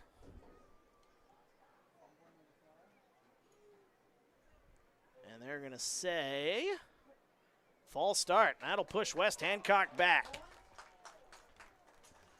So now I think the decision has been made. A false start penalty on West Hancock. They're second here in this ball game. I still don't think they would have snapped that ball. I think they would have maybe called another timeout. I think West Hancock would have called their last timeout and punted it away. But now, almost surely, you'd think a punting situation. But what do I know? They've got 5 wide receivers out there. 2 to the left, 3 on the right. A-Town thought they jumped, and they might have jumped into the neutral zone. They're going to say a neutral zone infraction, so we'll go back to 4th and 1.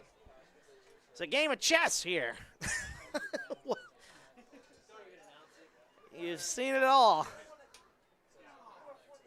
So they'll move them back to where they originally were, ball at the 19-yard line, and now West Hancock decision time again. This game has had it all, man. I'm at a loss of words right now. We're still at 1:10 to go, by the way. 2 wide receivers right, 1 to the left. Braden Scott in the shotgun. Daydant back there with them. Again, I don't think they snapped this one. Oh, they do snap it. They hand it off to Daydant. He's met in the backfield, but he's going to make his way past the line. And he's going to get a first down. That is a big first down for West Hancock. 1:03 to go. We'll see where they mark it. That's about a 2-yard gain on that play.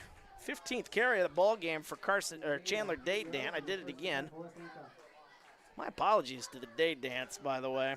One of these days I'll get the kid's name right. That's a gain of 4, actually, on 4th and 1. Under a minute to go.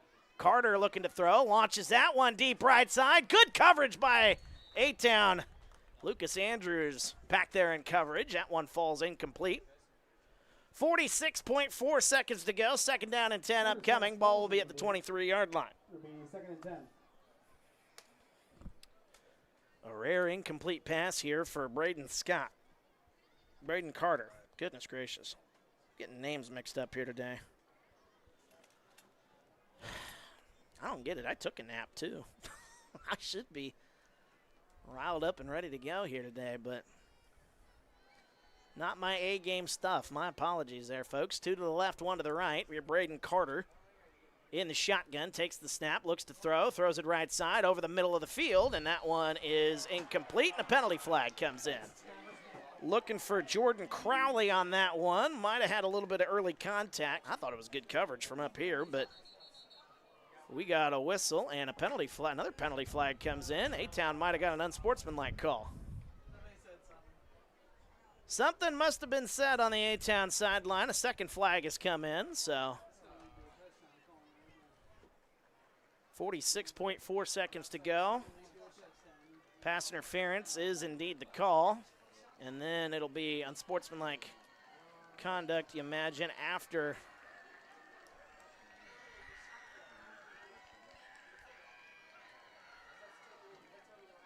So we'll see how many yards they mark off here before they, so the ball was at the 23-yard line on that last play. They are going to set this up on the plus side of the field at the 48-yard line. So, wow, that is quite a bit of penalty yards right there. 27, that's 29 yards of penalty yards. We'll give them 30. 15 on the pass interference and 15 probably on the unsportsmanlike, I would imagine. 30 yards later, it's 1st and 10 at the 48. 2 to the right, 1 to the left. Braden Carter in the shotgun, awaiting the snap. Takes it, looks to throw. Carter sets his feet, throws that one right side. Has double coverage, and that one is incomplete. Nearly intercepted by Evan Hook on that one. Lucas Andrews back there again playing some good coverage. It'll be 2nd down and 10, 48.3 seconds to go.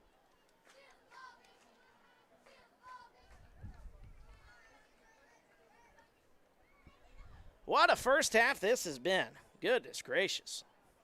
We've seen a lot of action here.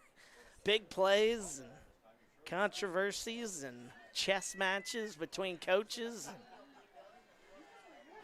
We've seen it all, man. 40.3 seconds to go. 2 to the right, 1 to the left. Carter loses the handle. He's able to come up with it. Oh, and he falls down. A huge loss on the play.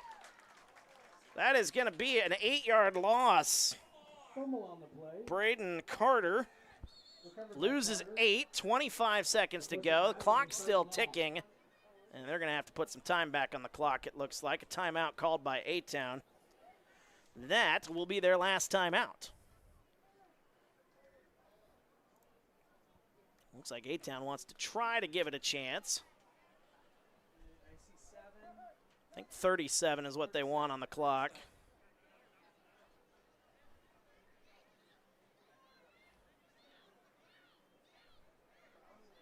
.37 they do have, and the officials are happy with it. So timeout called by A-Town. They're out of timeouts, actually, so West Hancock could, I think they could take a knee and get one play in and go to half. But A-Town's calling that just in case there's a botched snap or a fumble, interception. They're trying to get that ball back here, trying to get the spark going here. A-Town 13 points here in this ball game. Right at about where they've been all season long. They got 14 against Anawan Weathersfield. Stark County, they had 12. So they're exactly at their average, 13. Still 2 quarters of action, though, to go, and we're going to bring it to you here on TSSR. What a ball game here. Now it's going to be 3rd down and long, 3rd down and about 20. I can't imagine they're going to try to do anything on this one. It looks like West Hancock's coming in, and they're going to take a knee, and they're going to go to half. That is probably a smart call. As Braden Carter in the shotgun, but it is more of a time management situation. Takes a knee. Give him a 5-yard loss, technically. Still got to count those yards that he loses on the kneel down. But that is going to end our first half of action, and what a first half it was. Man, oh man. The A-Town Tornadoes and the West Hancock Titans looking for their first win of the season. Time ticks away. We'll go to half. We'll take a look at the numbers. We'll take a look at some of the games going on the TSSR family of networks. After 2 quarters of action, the Titans of West Hancock 20, A-Town Tornadoes 13. We're going to have an interview with Dwayne as he's sitting down with our great sponsor, MDH. He will chat with one of the fine folks there and get some good stuff there from MDH. And then when we come back again, we'll take a look at the numbers. We'll take a look at some of the other scores from around the TSSR family of networks, and we'll get you ready for the second half as the Titans leading the Tornadoes 20-13. We are back after an interview here with Dwayne and MDH here on TSSR Game Time Live. It's presented by MDH. Oh, welcome back. We're here with Adrian McGregor. Adrian, you're a Macomb guy. Yes. So you're living in Macomb, working at MDH. Yes. What's your position? So I'm the Vice President of Clinical and Support Services here at the hospital. I have about 120 employees that roll up my direction through the organizational chart. And probably the easiest way to explain is I have a great group of department directors that work for me. So areas like radiology and lab and physical therapy and cardiopulmonary services, those are kind of the main areas that roll my way. And then on the support side, pretty much all things with the plant, the facilities, keeping it clean, construction, all of that rolls up in my direction as well. So I never am bored, and I have plenty to do every day. So sometimes it feels like I just need more daylight than I need work.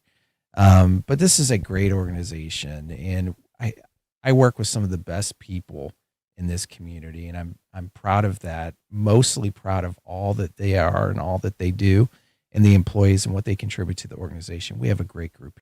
So let's talk about construction a little bit. Yes, sir. There's the pharmacies getting built. Yes. You're constantly improving the buildings 1 and building 2. Yes. And then there's little things go on inside all the time too that I think people kind of miss. Yes.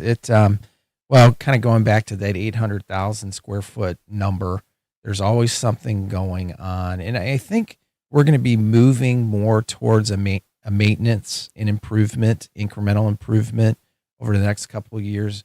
One primarily is, after you have a campus, we're becoming pretty dense on this campus. The pharmacy's probably the last major project in the next couple of years. And it's a great one, don't get me wrong. But now we have to really focus on ensuring that we're staying one step ahead of maintaining these facilities, which is equally probably more challenging, quite frankly, than just building a brand new building.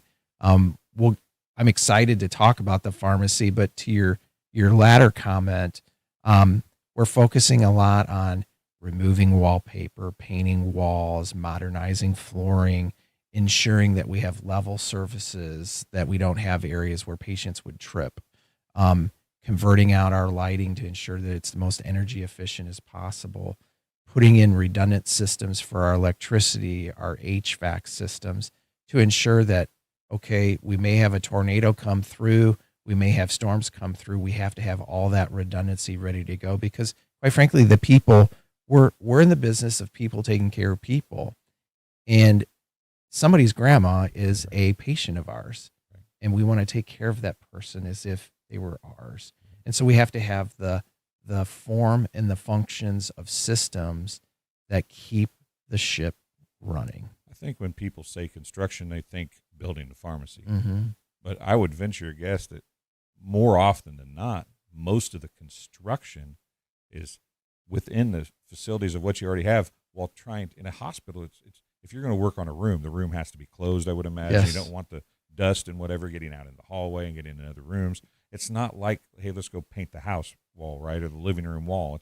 There's a lot more to it that I think construction is lost in that aspect a little bit on when we're watching all this stuff go on at the hospital. Absolutely. Well, the focus is on patients first.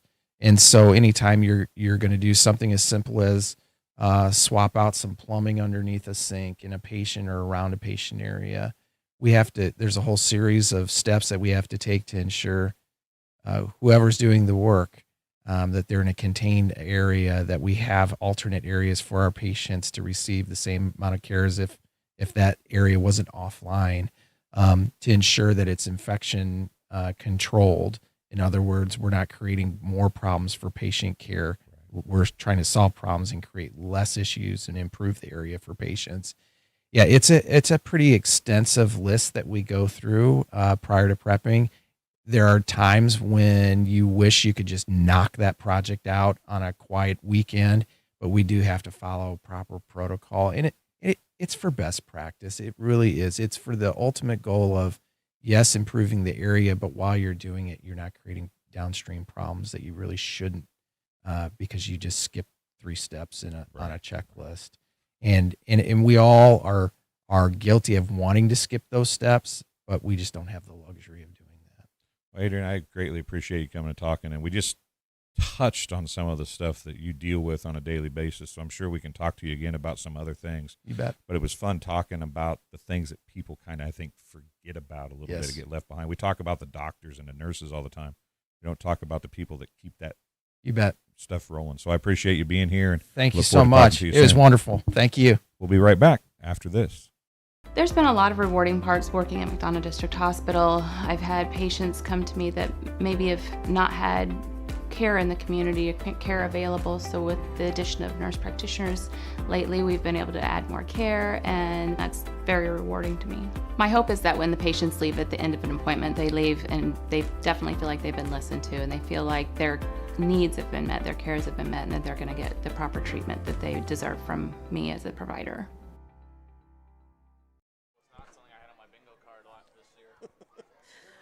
Welcome back to TSSR Game Time Live, presented by MDH. Wyatt Reed on the call as we are at the half, as West Hancock leading the A-Town Tornadoes 20-13. What a first half it was, as we take a look back at some of the big plays that happened in that first half. It was, I tell you what, it was the Chandler Day Dance show after a while. It took him a little bit to get started. He did have a 50-yard run where he was able to shake a bunch of tackles. But he finishes that first half with quite a few carries, 15 carries. I didn't get the total yardage there. I should have done that. I was actually looking for scores, so that is my apology. But Day-Dan, I can tell you one thing. He is off to a terrific start here tonight. 2 touchdowns in that first half, 1 from 9 and 1 from 11 yards out. And I do have his numbers here. He's got 15 carries, 108 yards in that first half on those carries. So that is a pretty good first half of action, to say the least. Taking a look at the receiving numbers here, as it was Braden Carter slinging the ball all over the place here in the first half. It was number 7, Jess Scott, who had a gigantic 21-yard touchdown on 4th down and 15 at the 21-yard line. He ended up catching a touchdown through all the confusion and ended up getting that. That's kind of the turning point of this ball game here. It was 4th down. It looked like A-Town was going to have the ball in a cheerleaders are hosting a cheer clinic. but that being said, it was a that gave West Hancock actually tied the game, and then West Hancock able to score again with Day Dant running in his second touchdown. So Jess Scott, though, with 4 catches for 39 yards in that first half of action. Let's get the other numbers here real quickly. 52 yards receiving for Hunter Froman on the day. His big one was a 31-yard catch on his last catch of that first half. That was near the end of the half, where West Hancock was trying to come down and score a touchdown, or at least score some points going into half, but they were unable to do so. A 42-yard catch in this ball game by Jordan Crowley, and also a 7-yard catch has got him with 49 yards receiving on 2 catches. So there you have the receiving numbers. Total passing yards for Braden Carter, 139 yards passing in the ball game for Braden Carter. So there you go in that first half. For the A-Town Tornadoes, their scores have all come via the big play, a 59-yard touchdown to Trey Keenan on a play that I'm pretty sure was ran last time we did a broadcast. It looked very similar, and this time Jameel Johnson was able to hit Trey Keenan for a 59-yard touchdown. Keenan ends up with 2 catches for 61 yards in the first half. Evan Hook, a 77-yard touchdown here in the ball game. He also had a 22-yard catch. In all, he ends up with 4 catches for 102 yards in that first half. And then it was a 1 catch for 15 yards for Riker Darst. Running game has been non-existent for A-Town. as Jameel Johnson minus 10 yards on 3 carries, minus 2 yards for Carson Stenger on 2 carries, 3 yards for Trey Keenan on what looked like a reverse play in the first half, and then 3 yards also for Riker Darst on 2 carries. So not much in the way of running game here tonight for the A-Town Tornadoes. It's been all Jameel Johnson, and he has lived up to it here a little bit, but still got to make some more plays here if A-Town's hoping to get the job done. But you want a little bit of balance as well, so I'd like to see that running game get underway. 178 yards passing for Jameel Johnson in the first half by my tally. 20-13 our score. Let's take a look at some of the scores from around our TSSR family of networks. We've got some games going on TSSR. Maybe you're watching them on different tabs. If so, thanks for choosing to watch us as well. You've got a Macomb and Illini West. That's a big one in this area. Macomb is leading that one 20-0. Illini West has just been unable to get things going. That one in the third quarter. West Central is leading Peoria Heights 36-14. And the defending state champion Amboy Clippers in 8-man football is having their way with the BPC Spartans. Bushnell-Prairie City is trailing 40-6 in the third quarter at last check. So things not going well there for the Spartans, but again, you're running into a buzzsaw that is the defending state champion. So pretty tough go there, to say the least. Some other scores from around the world of football in college football. Number 22, Indiana. They are currently they are leading Indiana State fourth quarter 73-0. Of course, Illinois fans here are anxiously awaiting that matchup here in a couple of weeks between Illinois and Indiana. Hopefully, Illinois can take care of business against Western Michigan tomorrow. So you end up undefeated teams going into that one, and boy, oh boy, that'll be a fun ranked matchup, to say the least, there in Bloomington. Syracuse leading Colgate 45-3. Houston leads Colorado 16-14 at the half. And Kansas State is now leading Arizona first quarter 3-0. So those are some college football scores from around the world. See if we got anything else going on in the world of college football. I don't believe so. FCS, is there any FCS games going on besides Colgate and Indiana State? The answer is no. Western Illinois plays Valparaiso tomorrow, so we'll be keeping an eye on that one as well. But I tell you what, we are having some fun here in this one. The A-Town Tornadoes, again, they've had their chances. They've had a number of chances, a couple of possessions deep in West Hancock territory, but they were just unable to get the job done. No turnovers in this game. Neither team has been able to turn the ball over, but they have been able to get some stops, some turnover on downs, so to speak. But things have been very back and forth here. 20-13 is the score after 2 quarters of action, and I expect the second half to be kind of as competitive as this first half was, because you got 2 teams that are looking to get their first win of the season. A very important ball game here. You don't want to fall to 0-3. As A-Town, they've got some games. They got Monmouth. They got United in Monmouth next week, and then they've got Princeville on the road before they come back. Our next broadcast, by the way, won't be until October 3rd, where A-Town will take on the Rebels of South Fulton. That'll be on October 3rd.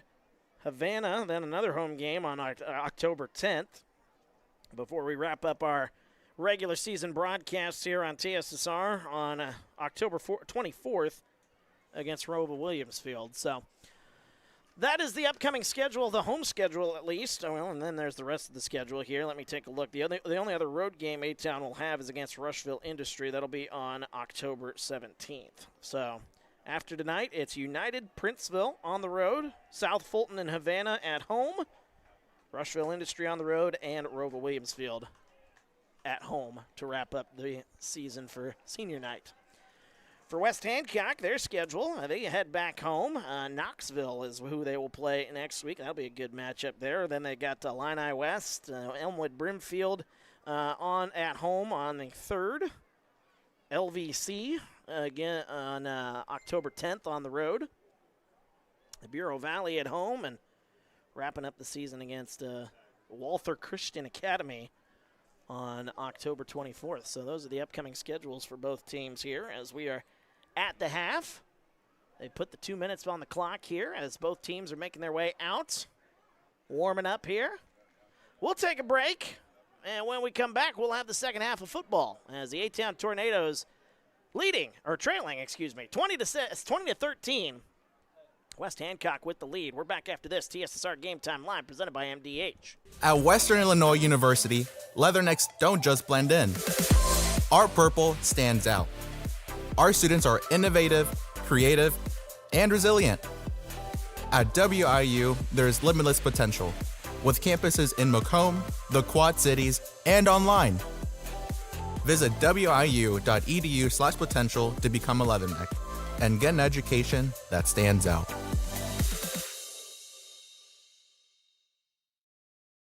There's been a lot of rewarding parts working at McDonough District Hospital. I've had patients come to me that maybe have not had care in the community or care available, so with the addition of nurse practitioners lately, we've been able to add more care, and that's very rewarding to me. My hope is that when the patients leave at the end of an appointment, they leave and they definitely feel like they've been listened to, and they feel like their needs have been met, their cares have been met, and that they're going to get the proper treatment that they deserve from me as a provider.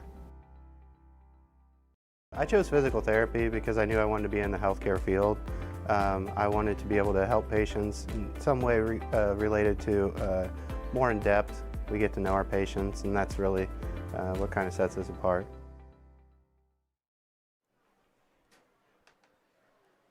Welcome back, TSSR Game Time Live, presented by MDH. Wyatt Reed on the call as we get ready to head into the third quarter of action. Halftime, West Hancock is leading the A-Town Tornadoes 20 to 13. 2 quarters in the books, 2 quarters to go. Hey, there's Jacob Hall. Jacob Hall is in the house here tonight. Let's see if Jacob wants to come on and do. I don't know. Probably not. Probably not. He did not look very interested there. Jacob, good kid. Good kid. A-Town star wide receiver last year.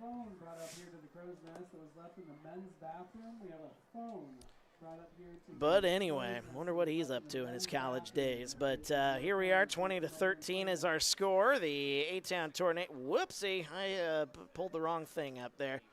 20 to 13 is our score. We've been having technical issues all night here. Me, the radio affiliate from Carthage that's here tonight. We've had technical issues with the PA speaker. You name it, we're having issues. Yeah, me too. You guys are having issues too, West Hancock? The camera ain't working for West Hancock. Is it a full moon? It was just a full moon a couple days ago, so I mean, or at least a week ago, so. I don't know, man. It's been a weird night here, but hey, we're still having fun nonetheless at A-Town High School. Good to be with you. Feel free to get into the comments. Let us know where you're watching from, who you're pulling for, your reaction to the first half, your reaction to things happening in the second half. We don't care. We want to hear from you. Our friend Steve has been in here. 2 different Steves. Steve helping me out with that day dance name there, by the way, so appreciate that.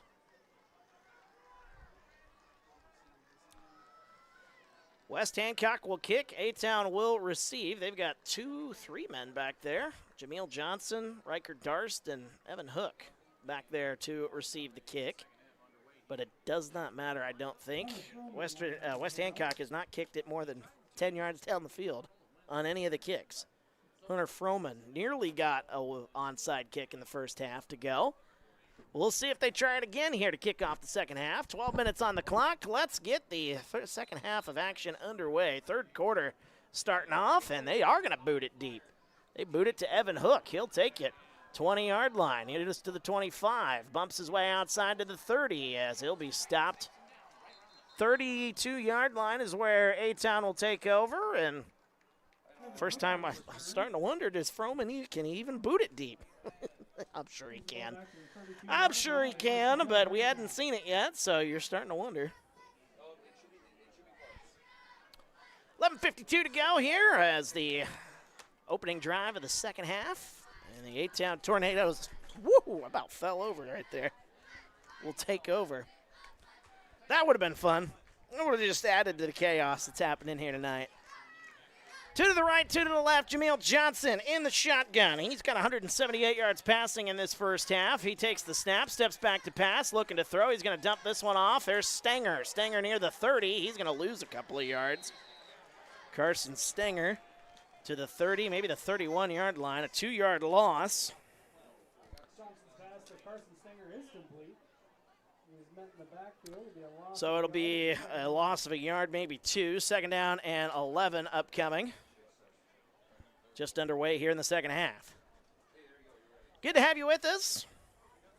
Been a great night so far here. Great football game. Both teams 0-2 coming in, looking for that first win. Looking to keep their playoff chances alive. You go to 0-3, your playoff chances are starting to dwindle.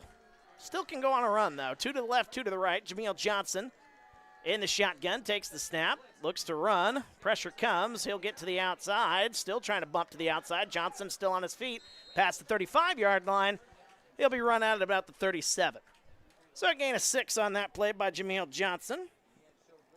That is the longest run of the ball game. A gain of 7 yards. It'll be 3rd and 4.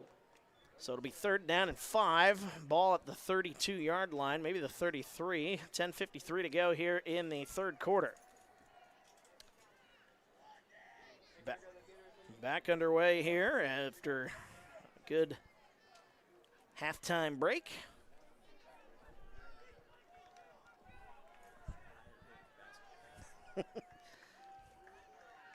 Two to the left, 2 to the right, excuse me. Really. Jameel Johnson takes it, hands it off. There's Evan Hook, cuts his way up the field, 40-yard line, stiff arms his way, and the ball came out. The ball came out, a penalty flag comes in. And we got a West Hancock player a little slow to get up, but able to fall on it. On 3rd down, it'll be a gain of about 2. I'm seeing what the call is here. We got a personal foul and a face mask. It's going to be on West Hancock, so that'll give A-Town a first down. Wow.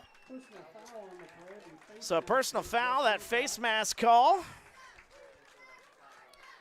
And that is a tough break for West Hancock because they were about 2 yards shy on that play. Evan Hook on the carry. 2-yard carry for him. But with the penalty, it'll be a first down. 10:46 to go here. Third quarter after the penalty, which will get about 10 yards. 10-yard penalty on West Hancock.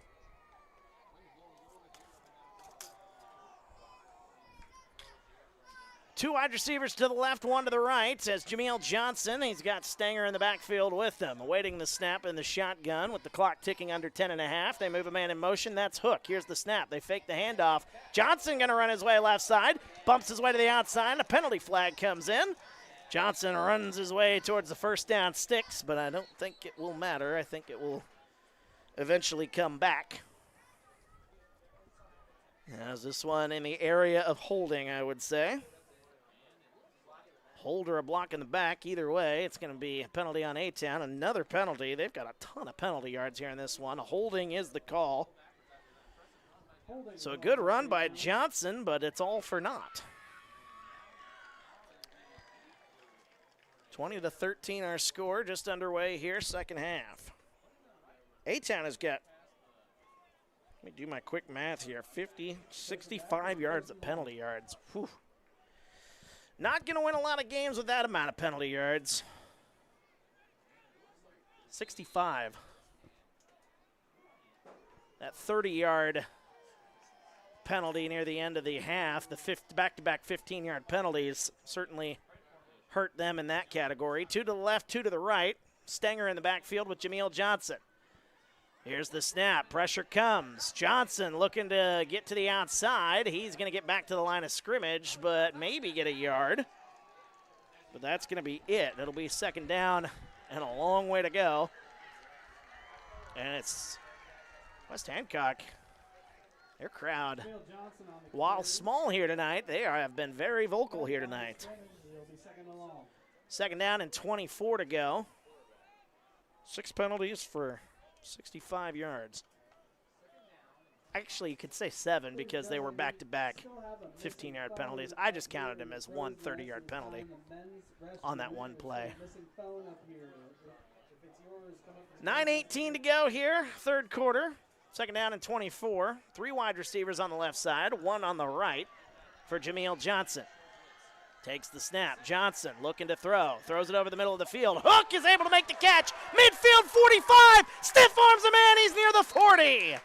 What a play by Evan Hook, as he's going to gain a 16 on the play. Bill Johnson's pass to Evan Hook is complete for a 16-yard gain. So a 16-yard gain will set up third down and about It'll be 37. 8, maybe 7 on the play. And that was huge. I didn't think Evan Hook knew that pass was coming. He turned around and the ball was right there for him. Able to catch it, though. Third down and 6, 42-yard line. This might be 2-down territory if you're A-Town. 8.5 minutes to go. 2 to the right, 1 to the left. Jameel Johnson in the backfield. There's 3 now to the right, a bunch set. As Johnson, pressure comes. Johnson gets some coverage. That one over the middle of the field, and that one's incomplete. He was looking for Riker Darst on that one. 8:15 to go. And that's the second time here today, especially on a third down where pressure has been brought by West Hancock. And it has flustered Jameel Johnson just enough to have him underthrow a pass. So now decision time here for Coach Quinn. 8:15 to go, ball at the 42-yard line.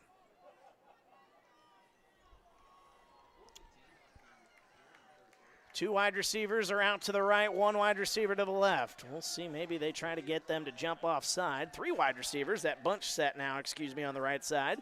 Johnson going to take the snap. Pressure's coming. Johnson going to roll his way left side. Does he have some room? 40-yard line, he's going to be short.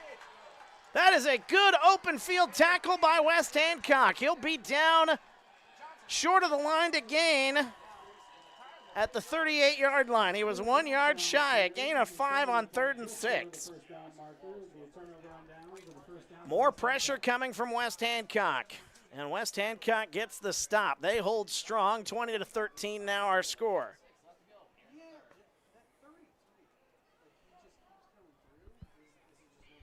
Good pressure here by West Hancock on that possession.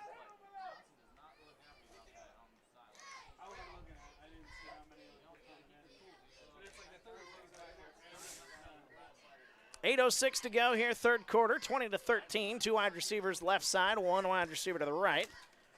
As Braden Carter makes his way back on, they turn, hand it off to Daydent, runs his way past midfield, still on his feet, there's Crowley, Daydent goes, 15-10, penalty flag comes in. Right now it's a touchdown by Daydent, 63 yards. But hold everything, I think this one is coming back. A penalty flag came in well downfield.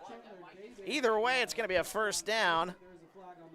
But that's going to wipe away a long touchdown. Thought for a second it was Crowley, but that was Daydent. 108 yards, a block in the back is the call.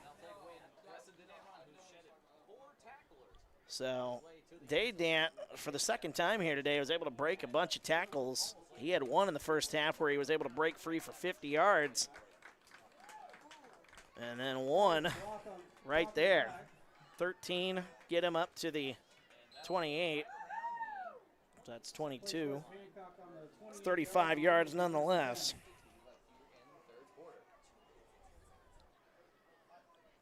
But a block in the back there. So that got him to the 18. So that's 45 yards minus the 10 because of the block in the back. All right, so there we go. Get all that squared away. Ball at the 28. Ball goes over the head of Carter. Fight for the football, and Braden Carter is able to fall on it. Oh, snapping has not been the greatest. That's the second time today we've seen that, and now that's going to be second down and long. That'll put the ball all the way back near the 40-yard line. It'll be second down and 20. Loss of 10, excuse me. That is the second time we've seen that here today. 7 minutes to go here. Ball back at the, 37-yard line. Need to get to the 18-yard line, so yeah, it's about 20 yards to go. 6:45 left, 2 to the right, 1 to the left. Carter awaits the snap, looks to throw, looks left side, has a man, and he's got it. That's Froman, and he's inside the 25-yard line, right at the 25-yard line. Froman a gain of 17. That's his 6th catch of the game. 68 yards receiving for Hunter Froman here today. And now 3rd down and 8. Ball is at the 25-yard line. Need to get to the 18, so 3rd and 7. Do my math here correctly as we approach 6 minutes to go. They break the huddle. Braden Carter, 2 wide receivers to the left, 1 to the right. They got Day Dant in the backfield with them. As they turn, they hand it off to Day Dant. Pressure comes, A-Town in the backfield, and they're going to try to stop him. They get about a yard out of it, but that's it. So Day Dant. On the carry. They gain a 2 yards. Gain of 2, and it'll be a 4th down and about 5.5, 6 yards. Big play here defensively. We've seen these big plays for the A-Town defense, or at least big situations. A-Town hasn't been able to stop them. They had the 1 touchdown on 4th and 15 from the 21. Now you've got 4th and 6 from the 23. Need a stop if you want to keep it a 1-possession ball game here. 1 wide receiver to the right, 2 wide receivers to the left. Braden Carter. Day Dant in the backfield with him. Here's the snap. Carter looks to throw. Pump fakes. Going to throw that one over the middle of the field, and that one is caught. It's a touchdown. Jordan Crowley into the end zone from 23 yards out. Carter's pass to Jordan Crowley is complete for a West Hancock touchdown. What a pass from Braden Carter again on 4th down. The Titans, the pump fake, able to get him free just enough. A 23-yard touchdown pass to Jordan Crowley. And now it'll be a 2-point try, 26-13. As the Titans will look to extend their lead even further here. 2-possession ball. It'll still be a 2-possession game. Just how much? Here's the snap. Carter turns, hands it off to Day Dant, runs his way up the middle, right side, and he's going to make his way in for the 2-point try. And the Titans add 2. It's 28-13. It is a, what is this, a 22-0 run for the Titans. It was 13-6 A-Town. It's been 22 unanswered. A-Town needs to get an answer if they want to stay in this one. We're back after this. TSSR Game Time Live, presented by MDH. At Western Illinois University, leathernecks don't just blend in. Our purple stands out. Our students are innovative, creative, and resilient.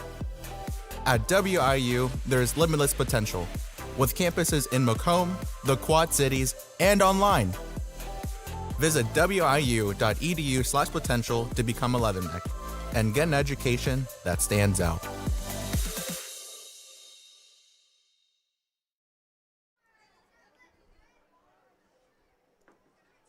Welcome back, TSSR Game Time Live, presented by MDH. Wyatt Reed on the call. It's 3rd quarter of action, 4:55 to go. Another 4th down conversion, another 4th down touchdown for West Hancock. It's the second one we've seen here today. 23-yard touchdown pass to Jordan Crowley, the senior wide receiver for the Titans. 28-13. A-Town needs an answer. They've given up 22 unanswered. As the kick is returned by Riker Darst, he'll cut his way outside. Darst has got some room past the 40. Penalty yards or penalty flag comes in. That'll be another penalty, likely on A-Town. But Riker Darst able to break into the open field.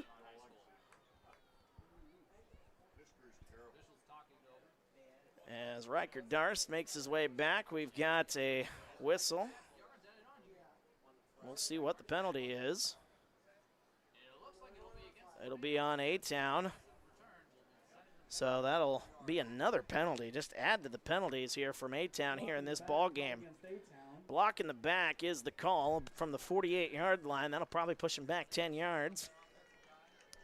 Or no, it's going to be from the spot.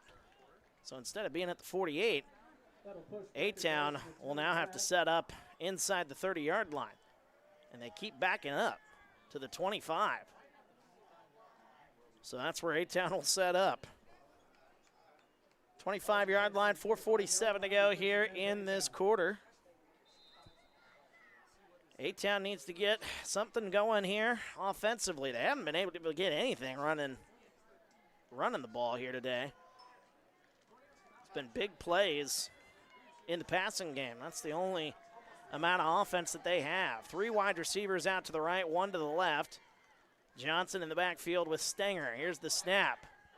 As pressure comes again, Jameel Johnson shaking away, shake and bake, past the line of scrimmage, a pitch, and that is going to be incomplete. That is going to be a penalty because that's an illegal forward pass. Jameel Johnson was a good couple yards past the line of scrimmage and tossed that one forward, so an illegal forward pass, and things just keep going from bad to worse here for A-Town. So that'll push them back, add another penalty. 10-yard penalty on the kick return. Another penalty here. That's a 5-yard loss. Put A-Town back 5 yards. It'll be 2nd and 15. And let me do my quick math here. That is 80 yards of penalty yards here for A-Town. 4.5 minutes to go here in this third quarter. A-Town needs an answer here. Johnson breaks the huddle. 2 wide receivers on each side. Carson Stenger in the backfield with him. 4:20 to go here in the third. Johnson awaits the snap. Pressure comes again. Here's the throw. Left side has a man. Now he's near the 30-yard line. He'll be stopped just shy of the 30. That's a gain of 7, maybe 8 on that play. We'll give him 7. Gain of 8 yards. It'll be 3rd and 7. That was Trey Keenan on the catch.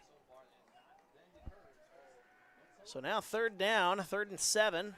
A-Town, this is almost a must-get situation here if they want to try to get things going here. 3 wide receivers, to the right side. 1 on the left.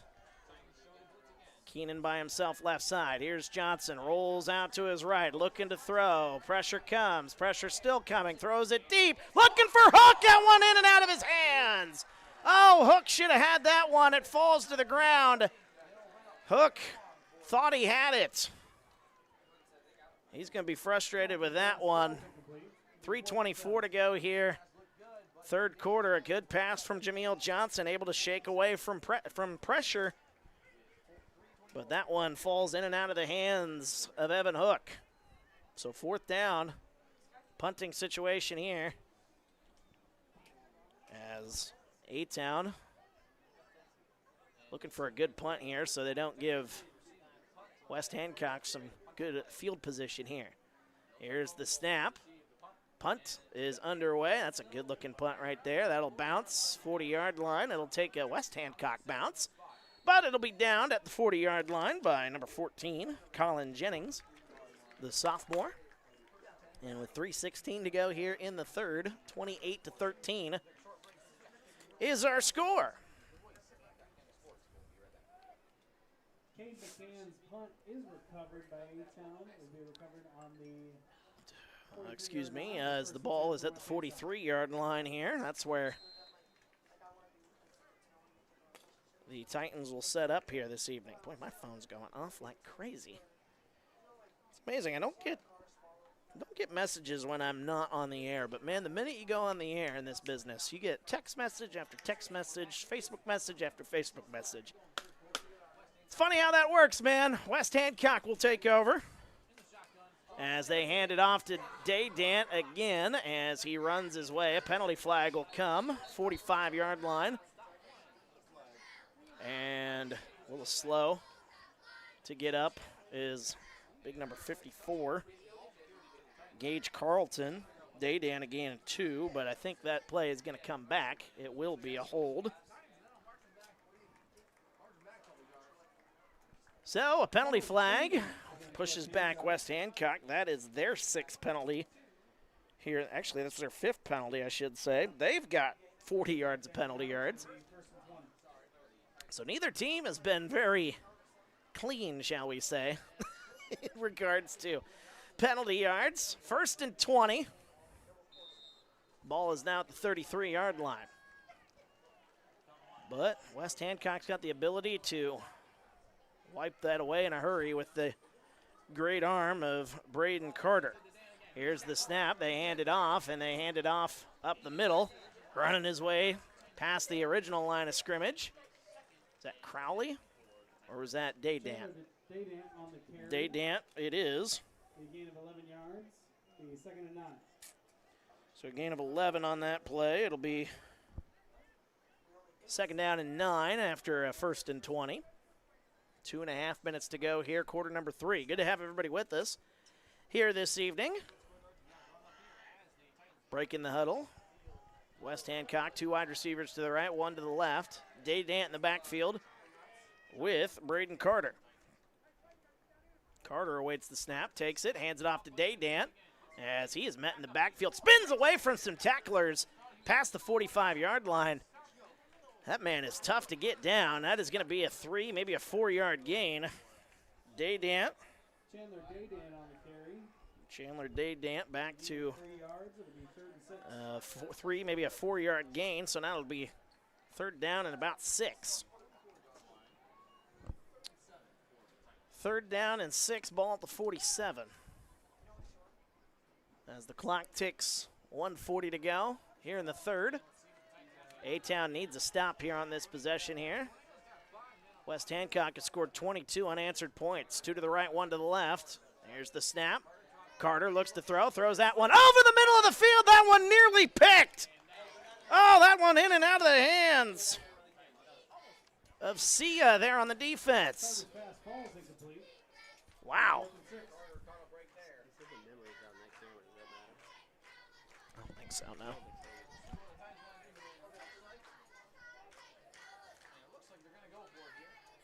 Fourth down and 7. And it looks like West Hancock will go for it. 3 wide receivers right, 2 to the left, or to the left, 2 to the right. And they'll set back for a punt, so Carter will somehow get that one off. It's not a bad punt, as that'll take a good West Hancock bounce inside the 30-yard line. 1:15 to go here in the 3rd quarter. We'll take 15. We're back after this. TSSR Game Time Live presented by MDH. I went through MDH when we were trying to get pregnant. My experience was nothing short of phenomenal. It was really reassuring and comforting knowing that I had so much support and kindness around me. My entire pregnancy at MDH was amazing. Welcome back, TSSR Game Time Live. Presented by MDH, Wyatt Reed on the call as we're back here in the 3rd quarter. The A-Town Tornadoes trailing by 15. They've given up 22 unanswered points. Steve makes a joke here. I'll get to that in just a second. Moving to man in motion as the snap. Jameel Johnson, pressure comes. Pressure still coming. Johnson able to get that pass away, and a penalty flag comes in. And we'll see what the call is here. Are they going to call grounding on this? There was a receiver in the vicinity there, so I don't know about that one. We'll see. Maybe it's roughing the passer. I don't know. This is going to be an interesting call. I think this is going to be on West Hancock. It is. Personal foul. Be roughing the passer. All right. I was going to say that didn't look like it was going to be an intentional grounding. So in a personal foul, that's going to push things up. A 15-yard gain on the penalty. So give them the penalty yards there. Anyway, Steve's joke, needing Kennedy Quinn on a fast break here. That, of course, that is a girls' basketball joke. Getting a little ahead of yourself there, Steve. Don't get me wrong. I'm ready for girls' basketball. I'm ready for basketball as a whole. That'll mean cooler weather, but A-Town girls coming off a trip to the Super Sectional last year. 2 on each side of Jameel Johnson. We'll be here for the home games of the A-Town Tornado girls. Same with the boys as well. Boys made it to the regional championship. There's Stenger. He's got a big hole past midfield. He's inside the 40. Oh, what a play by Carson Stenger. 21-yard gain for Carson Stenger. Biggest run in the running game here today. And a little bit of life for A-Town. Ball's at the 37-yard line. Just under a minute to go here in the third. 28-13, our score. 2 on each side. Jameel Johnson gives it to Stenger again. He's got some more room. 30-yard line. He runs over a defender. Oh, Carson Stenger giving a little life to the A-Town offense. Another first down. Gain of 11 on that play. He's got 32 yards on his last 2 carries. 47 seconds to go. I say give it to him again. 2 to the right, 2 to the left. Jameel Johnson. They've ran the same play twice in a row. I imagine they'll mix it up here a little bit here. Here's the snap. Looks to throw. Throws it left side. Jameel Johnson got him in. It's Trey Keenan. Shakes a tackle to the pylon. Touchdown, A-Town. What a drive offensively for the A-Town Tornadoes. 25 yards out. A-Town. Trey Keenan, his second touchdown of the ball game.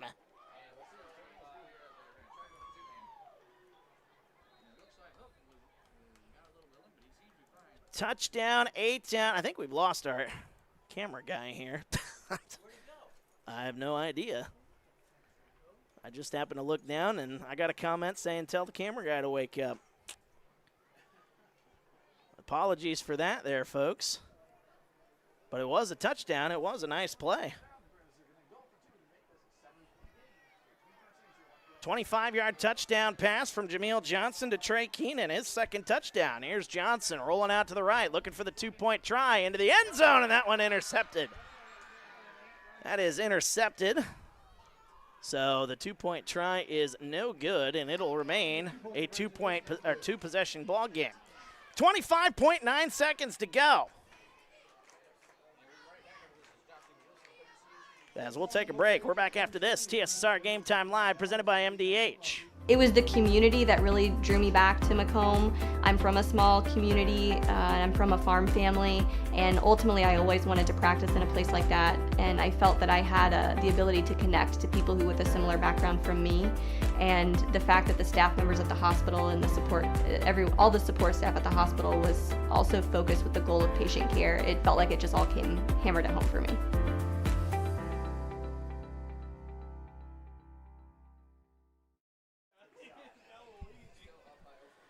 Welcome back. TSSR Game Time Live, presented by MDH. Wyatt Reed on the call. As we've got 25.9 seconds to go here. Yeah, we don't need to record anything.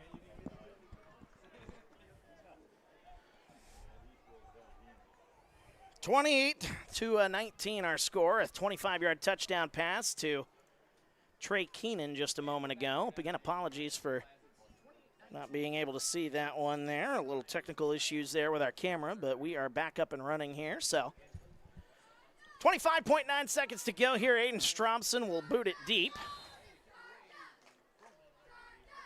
Again, just add that to the list of everything happening here tonight. There's a little onside kick opportunity. West Hancock is able to come up with it. Ball at the 45-yard line.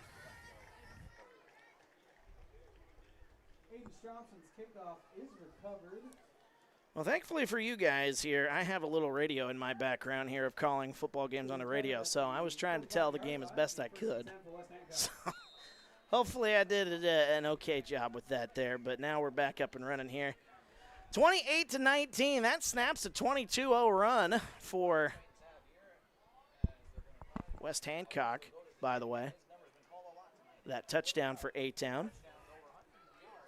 A-Town led 13-6, 22 unanswered for West Hancock, but eventually, oh, the ball goes over the head of Carter again, and he's able to fall on it. Man, oh man, that's the third time in this game we've seen it. It's an 8-yard loss for Carter. Is fumbled. Ball will be recovered. That is the third time today, another 8-yard loss. On the 44-yard line. And that will take us to the end of the third quarter as the momentum has switched on this one. We go to the fourth. What a ball game, 28-19. Both teams looking for their first win. Who will get it? We'll find out coming up. TSSR Game Time Live. It's presented by MDH. At Western Illinois University, leathernecks don't just blend in. Our purple stands out. Our students are innovative, creative, and resilient. At WIU, there is limitless potential, with campuses in Macomb, the Quad Cities, and online. Visit wiu.edu/potential to become a leatherneck and get an education that stands out. I chose physical therapy because I knew I wanted to be in the healthcare field. I wanted to be able to help patients in some way related to more in depth. We get to know our patients, and that's really what kind of sets us apart.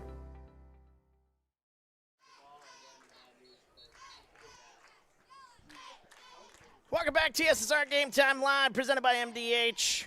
Wyatt Reed on the call. Fourth quarter of action about to get underway here as the A-Town Tornadoes just coming off of a touchdown drive a moment ago. And it's still a two-possession ball game because A-Town unable to get a two-point try. So here we are, 9-point game. Second down and 19. A big drive here, though, as West Hancock's Carter gets ready to take the snap. Looks to throw, throws it left side. That's in and out of the hands of the intended target, Hunter Froman. So now 3rd and 19. Carter's pass falls incomplete. Be 3rd and long.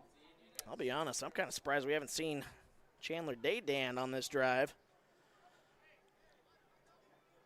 I feel like you'd want to run some clock down, but that's just me. Daydan has been running like crazy here in this ball game.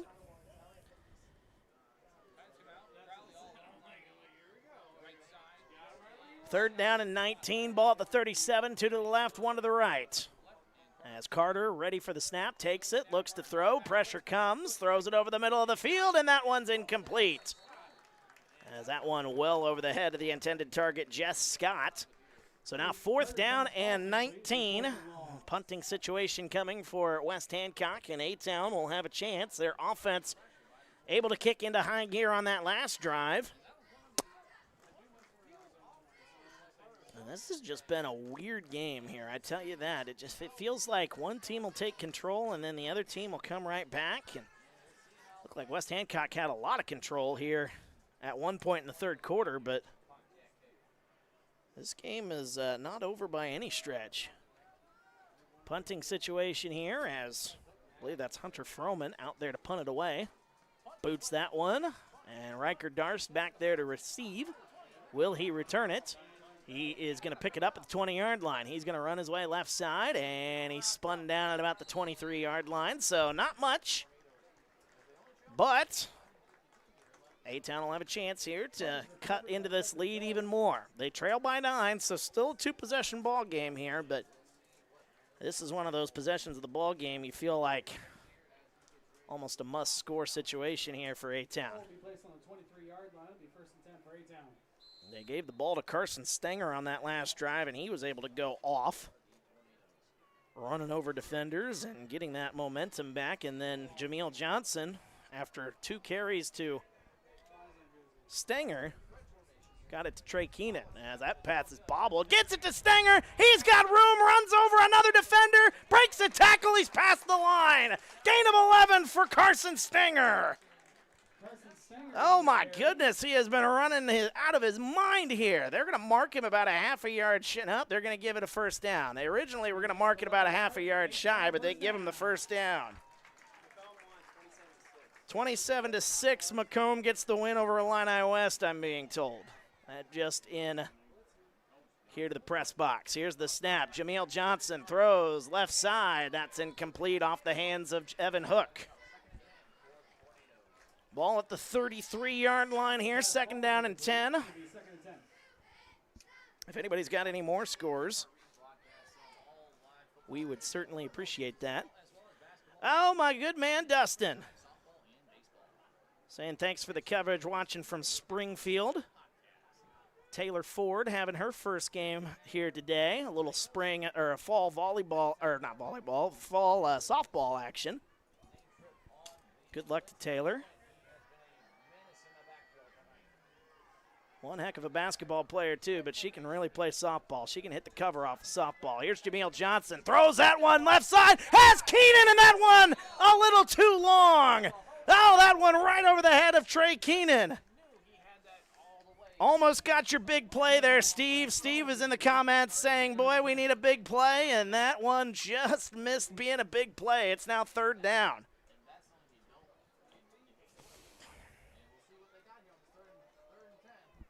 Third down and 10, 11:23 to go here. Now, if you're A-Town,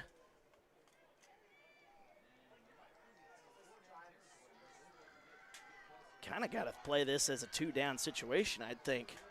28-19 our score.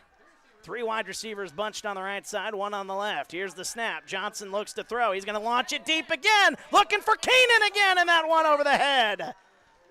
Oh, a couple of misses there. Jameel Johnson leading Trey Keenan just a hair too far. And now it'll be fourth down. Man, a 3-and-out situation there after Stenger got a first down on the first play. I don't know about those play calls there. I think I get you're trying to hit a home run on that, but whoo boy, I think you kind of give it to Stenger again. He's got 43 yards rushing on his last 3 carries.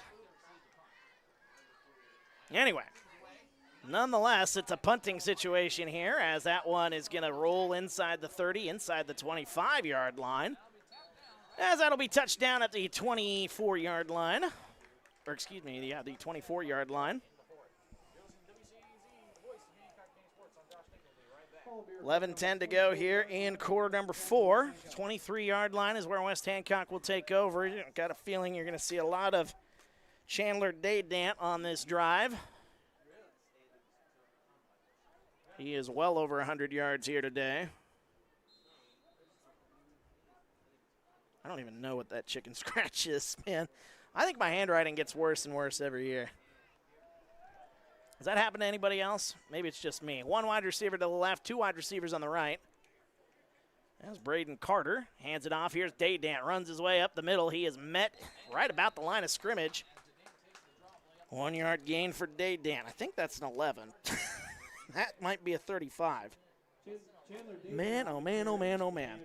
150 yards rushing for Chandler Daydant, by the way, as I try to read my chicken scratch.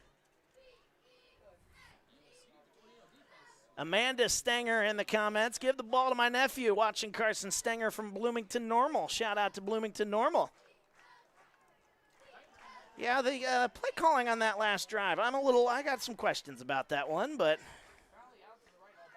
I'm not the coach, so I don't make those decisions. 2 to the left, 1 to the right. Here is the snap. A low snap, able to come up with it. That one is bobbled, and that one's in the air. Oh, my goodness. Nearly picked as Jordan Crowley had it, bobbled it, lost it, and it'll be third down and 9. Whew. Nearly disaster. Man, oh, man. A-Town playing some good coverage here in the passing game. Outside of a couple of missed opportunities on fourth down. A couple of touchdowns on a fourth down play. That has been the difference here in this ball game. 28-19, 10:20 to go. Clock is stopped because of the incomplete pass. West Hancock looking to keep this drive alive. 2 wide receivers left, 1 wide receiver to the right. Ball at the 24-yard line. Here is Braden Carter. Moving a man in motion, as that is a penalty flag and another false start. It'll be on West Hancock. Pushing back even further here, and it just kind of feels like all the momentum here so far has been on A-Town's side in the fourth quarter. Late third quarter going into the fourth quarter. Will they be able to make a play here if you're the A-Town defense? 10:19 to go.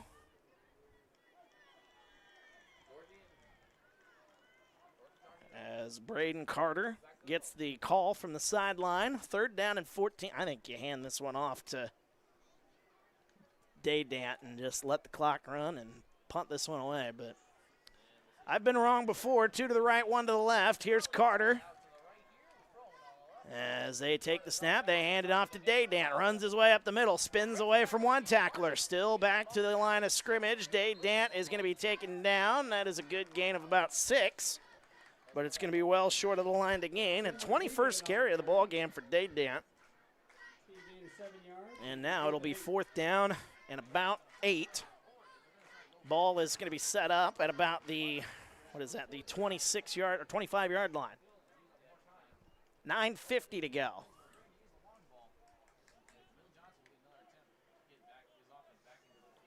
They mark it at the 26. So 9:40 to go. Punting situation, as back to receive it is Riker Darst. And the punt, that one's a high punt. It'll bounce at about midfield, and I can't say whose bounce it took because that just bounced right back up into the air and kind of held tight. So that'll be stopped at about the 48-yard line. So A-Town's got a chance here. Again, you got to kind of score on this drive here. They were able to dodge a bullet on that last possession. But you're down 2 possessions here. Time running out here. 9:27 to go here in the fourth. Still a lot of football left here, but with Chandler Daydant on the other sideline, might be hard to get the ball back here if they just keep handing it off to him. Jameel Johnson, 2 wide receivers on each side. Here's the snap. They hand it off to Stenger. Stenger runs his way up the middle, breaks another tackle. That's a gain of 4. Good run for Carson Stenger. 4, maybe 5 on the play.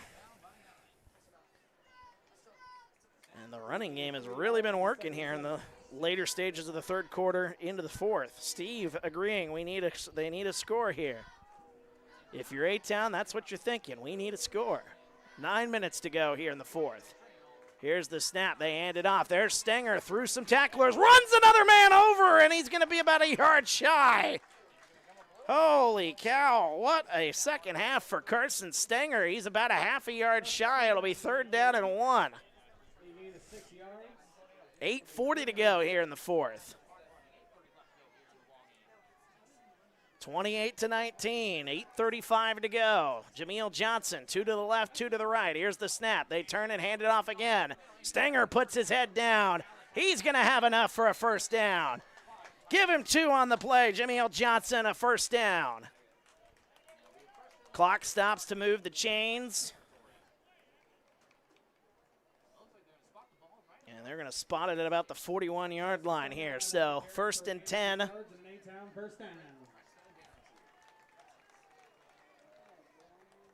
Amanda in the comments, just keep on doing that. I think that's what they should have done last possession, if you ask me. 2 wide receivers left, 2 wide receivers right. Jameel Johnson awaiting the snap. Here's the snap. They hand it off up the middle. Running it is Riker Darst this time, and he's going to lose a yard or 2. They give him a 1-yard loss on the play. 2nd down and 11 as we're under 8 minutes to go now. Riker Darst on the carry. Loss of a yard. I think now would be a good time to do a little play action, if you ask me. A little fake to Stenger and hit Trey Keenan down the sideline. That's just me. That's what I would call if I were the coach in this situation, but who knows? Coach Rick Quinn may have other things up his sleeve. 2 to the left, 2 to the right. Here's the snap, looking to throw. Jameel Johnson throws it left side. He's looking for Hook. That one over the head of Evan Hook. Jameel Johnson was hit hard on that play. just able to get that one away. Good pressure there by West Hancock. We haven't seen a lot of pressure since really late in the first half. West Hancock was getting to Jameel Johnson pretty much every play at the end of the first half, but pressure hasn't really been there outside of that play here in the second half. 2 wide receivers on each side of Jameel Johnson. It's 3rd down and 11, ball at the 47-yard line. Or the 41-yard line, excuse me. Here's Keenan, 40-yard line. Able to break away from a tackle. He's to the 30, inside the 25-yard line. What a play by Trey Keenan, 24 yards. Jameel Johnson's catch, or pass, excuse me, caught by Trey Keenan, able to shake tacklers. Gain of 24 to the 23. Coming up on 7 minutes to go. 2 wide receivers to the right. 2 wide receivers to the left. Jameel Johnson with Stenger in the backfield. Here's the snap. They hand it off to Stenger. He runs his way right side. He is caught. Gain of about a yard or 2 on that one. They give him a yard. Good play there. Was that number 67? 67 for West Hancock is Logan Baker. Able to get into the backfield on that one. 1 yard gain. Ball at the 22. 6.5 minutes to go here in the 4th. A-Town, by the way, has all 3 of their timeouts, so there's still plenty of ball game left. 2 to the right, 1 to the left, 2 to the left. Jameel Johnson gonna pump fake. Looking to launch it deep, looking for the corner of the end zone. That one is incomplete. A-Town crowd wants a penalty. They're not gonna get it. Evan Hook, well defended on that one by number 10, Chandler Daydant. Good play there defensively by Daydant. So now 3rd down. 3rd down and 9. 2 down territory, so you don't have to get it all here on one play. What a ball game. What a ball game this has been. 6:15 to go. 3rd down and 9. 2 down territory here for the Tornadoes. 2 to the right, 2 to the left. Jameel Johnson, he's got Stenger back there with him. Here's the snap. Jameel throws left side. He's got Keenan. Tries to shake a tackle. 15-yard line. Still on his feet near the 10. He's tackled at the 10. It's a 1st down gain of 11. 11 yards to Trey Keenan on 3rd down and 9. We approach 6 minutes to go. Ball will be marked at the 10-yard line. 1st and goal at the 10. 2 to the right, 2 to the left. Jameel Johnson, he's got Stenger back there with him. Takes it, hands it off. Here is Stenger left side, running his way to the 10-yard line. He gets back to the line of scrimmage, maybe 2 yards there for Stenger. His 10th carry of the ball game. Trey Keenan in this ball game, by the way, 137 yards receiving for Trey Keenan on 6 catches.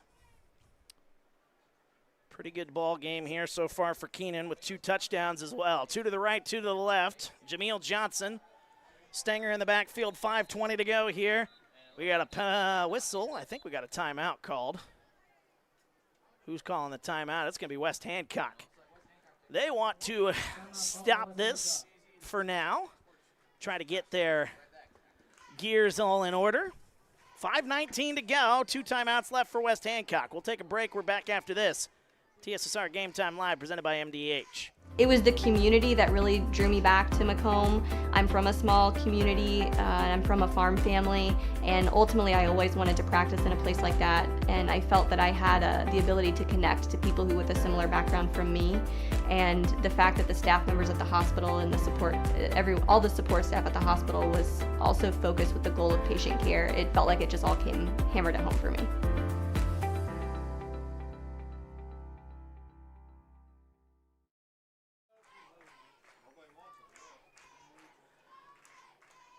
Welcome back, TSSR Game Time Live, presented by MDH. Wyatt Reed on the call. 4th quarter of action. Nicole in the comments, she says she's pulling for Warsaw, but Stenger has had himself one heck of a second half. That is absolutely right. 2 to the right, 1 to the left, 2 to the left. Jameel Johnson, 2nd and 9. 2nd and goal at the 9. 5:19 to go here in the fourth. Johnson throwing right side, looking for the end zone. That one is in and out of the hands. In and out of the hands of Riker Darst. Man, oh man. Just out of the reach of Riker Darst. So now 2 plays to get 9 yards here if you're A-Town. West Hancock looking to make a stop here, 28-19. We've had us one heck of a ball game here. 5:13 to go here in the fourth. 2 to the right, 2 to the left. Moving a man in motion, it's Hook. Now 3 to the right. Jameel Johnson, low snap. We got a whistle. And it's going to be a false start against A-Town. Another pre-snap penalty here.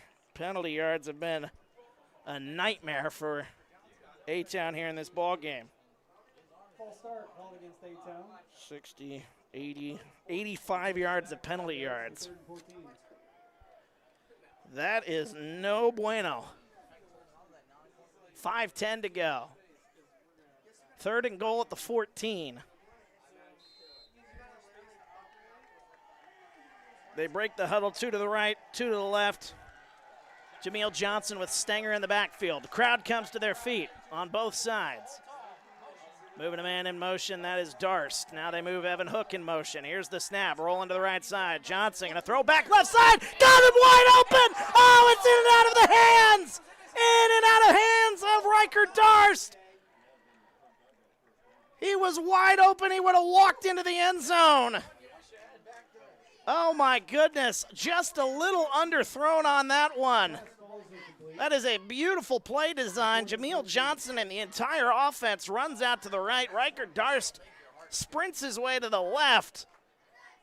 And that would have been a walk-in touchdown. Instead, it's 4th and goal at the 14. 5:05 to go here in the fourth. 28-19 our score. Looking for the first win of the season. Both sides giving it their all. West Hancock has scored a couple of times on 4th and long. Can A-Town answer? 2 to the right, 2 to the left. 4th and goal at the 14. 5:05 to go. Stenger in the backfield with him. Here's the snap. Jameel Johnson looking to throw. He's going to launch it left side, just out of the reach of the intended target. It's Evan Hook. Out of the reach of Evan Hook. Still a lot of ball game left here. 5:01 to go. But a turnover on downs at the 14-yard line. And the Tornadoes' chance goes for naught. Man, that was a tough miss there for A-Town. Ball will be set at the 14-yard line now, and West Hancock going to try to get as much of the clock down as they can. A-Town does have all 3 of their timeouts. The time's starting to get away from him here. One wide receiver out to the right. They're going to go in the wishbone set here. A-Town's had some luck against this set most of the day here. They turn, they hand it off. Running it up the middle is Daydant. He'll gain about 4 on the play. Chandler Daydant. 2nd down and 4, or 6, excuse me. Gain of 4, maybe 5. Ooh, that's a generous spot.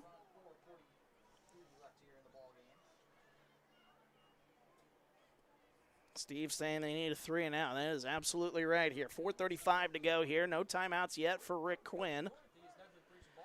Trying to hold on to the ball, or those timeouts here, but I feel like if West Hancock is able to get a touch or a first down in here at least, you might see Coach Quinn start to use some of those timeouts.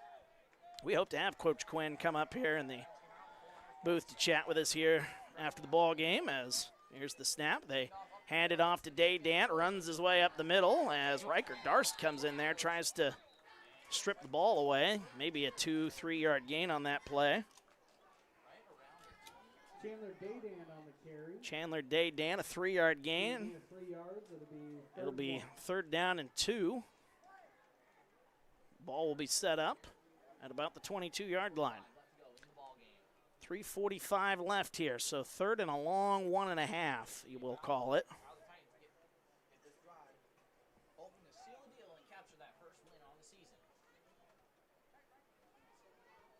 A-Town Tornadoes looking to get their first win of the year here. They need a stop here and some offensive magic here. 3:25 to go here. Wishbone set again.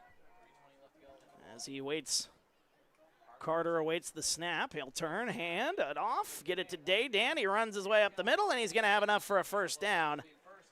As Chandler Daydant gain of 3 on 3rd down and 1. So Daydant, his 24th carry of the ball game. And that will keep the clock moving here. 3:03 to go. And I imagine Coach Quinn may start calling his timeouts here after this next play. We're under 3 minutes now in counting. A-Town gave it all they had there on that last possession, but just out of the reach of Evan Hook, who could have walked into the end zone. Just underthrew him there, and then out of the reach of Evan Hook on a crossing pattern on 4th down. Wishbone set again. We got a whistle. Timeout called by West Hancock with 2:31 to go here in quarter number 4.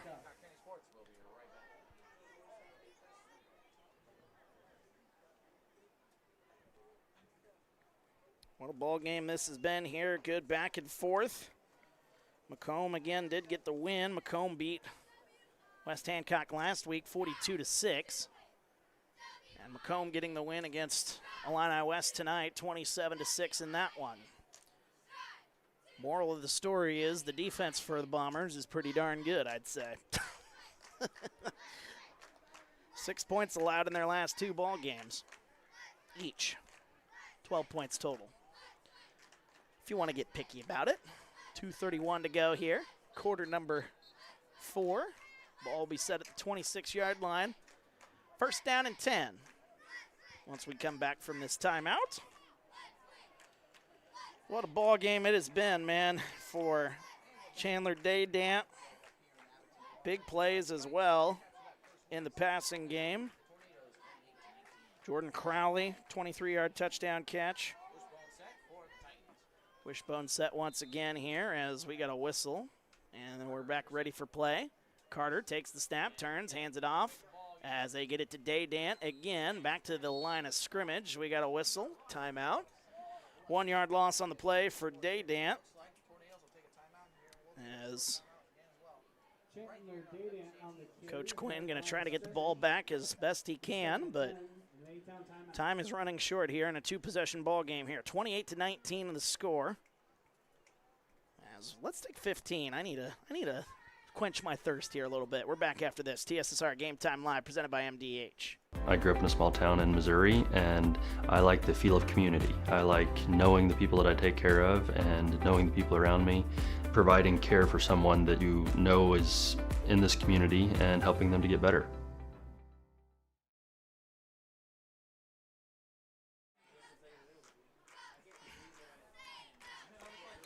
Welcome back, TSSR Game Time Live, presented by MDH. Wyatt Reed on the call. 4th quarter, 2:24 to go here. A-Town calling their first time out here in this ball game. They're down to 2 left. Wishbone set once again for West Hancock. 2nd down and 11. The ball is at the 25-yard line. 20 to the 26. We got a whistle. People moving all over the place. Who jumped first? That'll be the, they say a fumbled snap. No penalty flag. And instead, it's a fumbled snap, and Coach Quinn will call another timeout. 2:19 to go. West Hancock snap is fumbled. Recovered by West Hancock. Able to fall on it. Boy, a fumbled snap inside the 30-yard line would have been disastrous if you're West Hancock in this situation. You're just trying to ice the game as best you can. Give A-Town as little time as you can. But a turnover there would have been a big swing in momentum. But able to fall on it. And it'll be 3rd down and 11, maybe 12.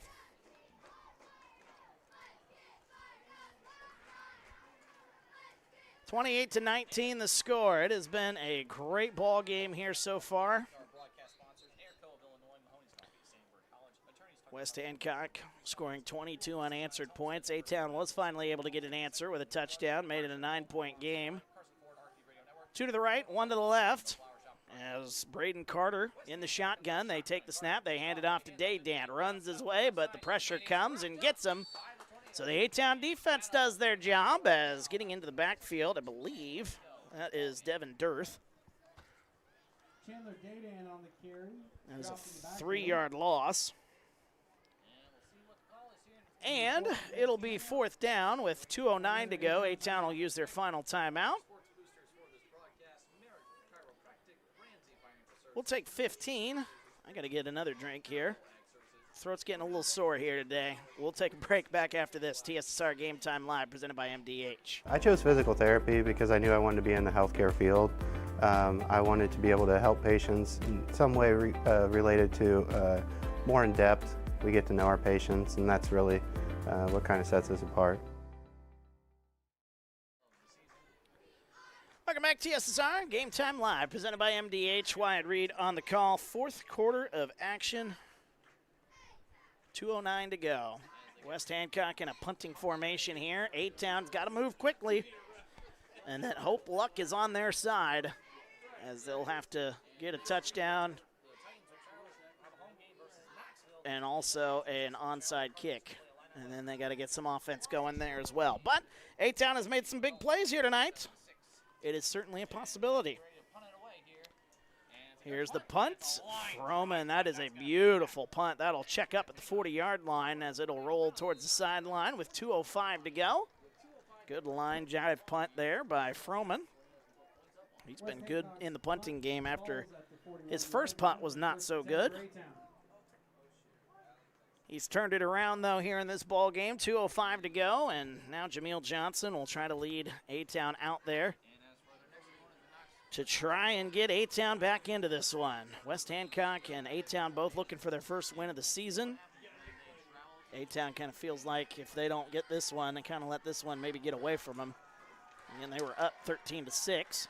But some winnable games on that schedule for A-Town, but right now got to take care of business here. Here's the snap. Johnson looks to throw. Johnson going to throw it left side. Has a man. There's Hook. Past midfield to the 45. He's run out of bounds. So that is a good play right there. That's a gain of 17 on the play to Evan Hook. Jameel Johnson's pass to Evan Hook is complete. 17-yard gain on the play. Actually, they only say that is a nope, they went 17. They originally were going to stop, but now it is a 17-yard gain on the play. First down, ball at the 43-yard line. 2 to the right, 2 to the left for Jameel Johnson with 2 minutes exactly. A-Town needs some magic here as Jameel Johnson with Stenger in the backfield. Here's the snap, looks to throw. Johnson going to launch this one. He's got a man. There's Hook again. He's run out of bounds past the 35-yard line to the 34. Gain of 9. Clock will stop. 7th catch of the ball game here in this one as Nicole cheering on her Titans. Got to be hanging on here. Gain of 8, and now they make it. Ball's at the 35-yard line. A-Town needs to get to the 33. 2nd down and 2. 1:54 to go. 2 wide receivers on each side. Jameel Johnson. Stenger in the backfield. Here's the snap. Johnson looks to throw. Going to launch this one deep left side. He's got Keenan. He got him. Touchdown. Touchdown Tornadoes. Trey Keenan from 35 yards. His 3rd touchdown of the ball game. And this one ain't over yet. What a throw to Trey Keenan. What a ball game this has turned into, folks. A-Town will come out for the conversion.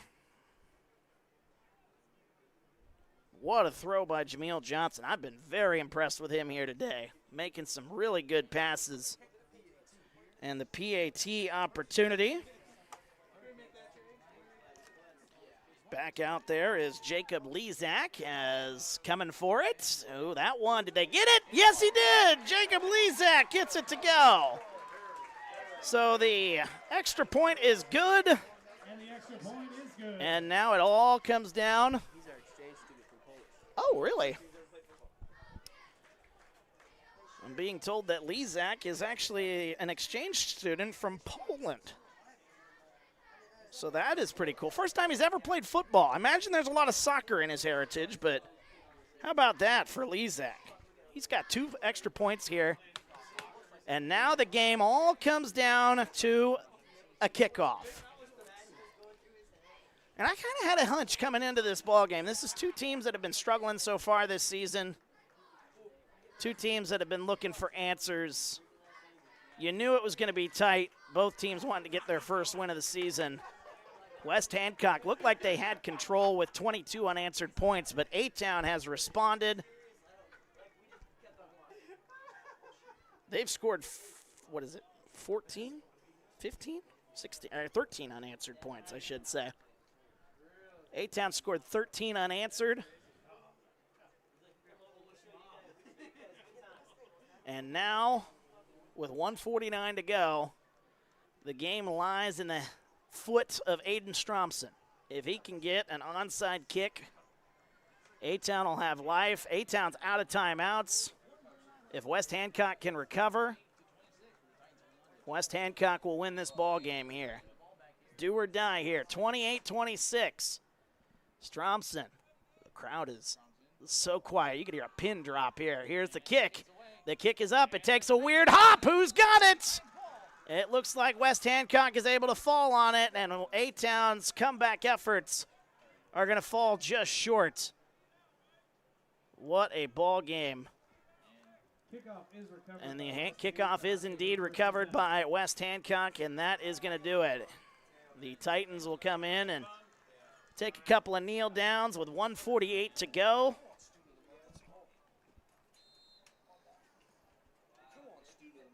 What a ball game this one has been, folks. I can't say it enough. Suppose anything can happen here. Of course, you're taking the snap from the shotgun, so if something gets over the head of Carter. It does not, though. And they will start that clock. And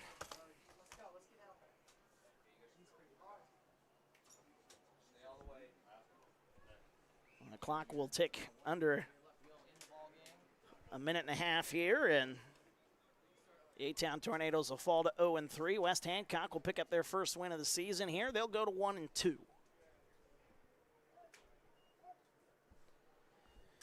Still never know, though, I suppose. Excuse me. Hopefully we get to chat with Coach Quinn after this ball game. Back-to-back tough losses here for A-Town as they lost a close one to Stark County last week, 13-12, and they're on their way to falling in this one, 28-26.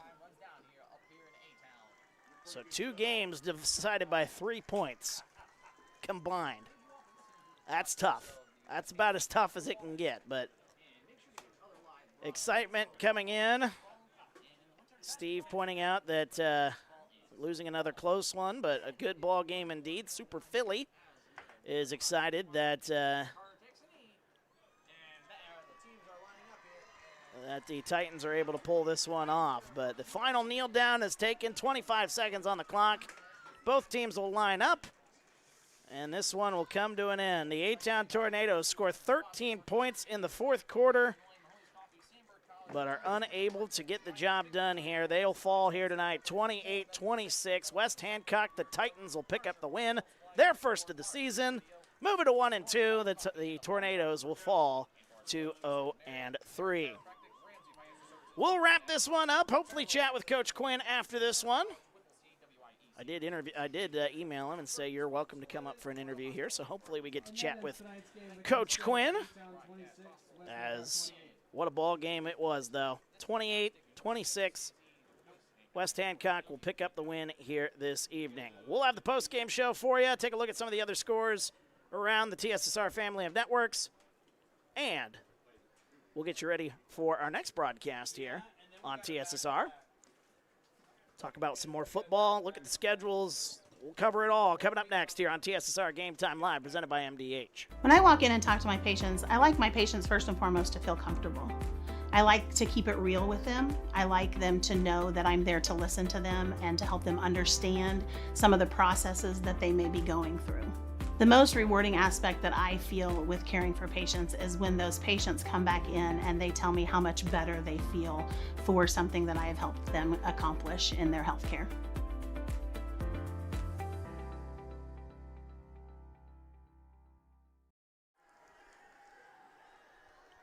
And welcome back, TSSR Game Time Live, presented by MDH. Wyatt Reed on the call as the A-Town Tornadoes losing a heartbreaker here tonight. Gave it their all. They came roaring back here in the fourth quarter. This ball game looked like it was all West Hancock as they scored 22 unanswered points. They led 22-13 at one point. 28-13, excuse me, at one point here in this game. But A-Town would not be denied here. They kept this thing close. They got a touchdown, a missed two-point opportunity, still made it a 9-point ball game, and then they were able to come down and score another touchdown and get the extra point. Made it a 2-point ball game. But after it was all said and done, the onside kick by Aiden Stromson falls into the hands of West Hancock, and this one will come to an end here tonight. As you see West Hancock out there on the field celebrating here tonight. A team that only won one game last season, West Hancock, so those wins are feeling pretty good here. They've got one here and 3 games played, and definitely got some tough contests ahead of them there, but we'll see how the rest of the season plays out for West Hancock. Let's take a look at some of the numbers here as we get ready to wrap this one up here. And again, we hope to chat with Coach Quinn, as right now he's chatting with his guys out there on the field. Gives me plenty of time to hem and haw over the numbers here and try to get final stats for you guys here. So let's take a look here, because it was one heck of an effort from, there we go. All right, that was one heck of an effort here by Chandler Daydand as he finishes this contest with 26 carries for 172 yards by my total. I could be wrong on one of the plays here. One of the plays was a long touchdown, or a long play. Got called back because of holding down the field. I think it ended up being like a 35-yard gain. So I don't know how you officially score that, but that being said, I gave him 35 yards on the play. So ending up now, like I said, 172 yards rushing here tonight. Tough day on the ground for Braden Carter. He had to fall on a lot of fumbles here tonight. A lot of bad snaps here. So I'd say if there was one thing, if you're West Hancock here in this ball game, gotta get a little bit better on snapping the ball to your quarterback, because Braden Carter's got himself one heck of an arm. He can make plays here as long as you get him the ball, but the problem was a couple of the snaps went over his head.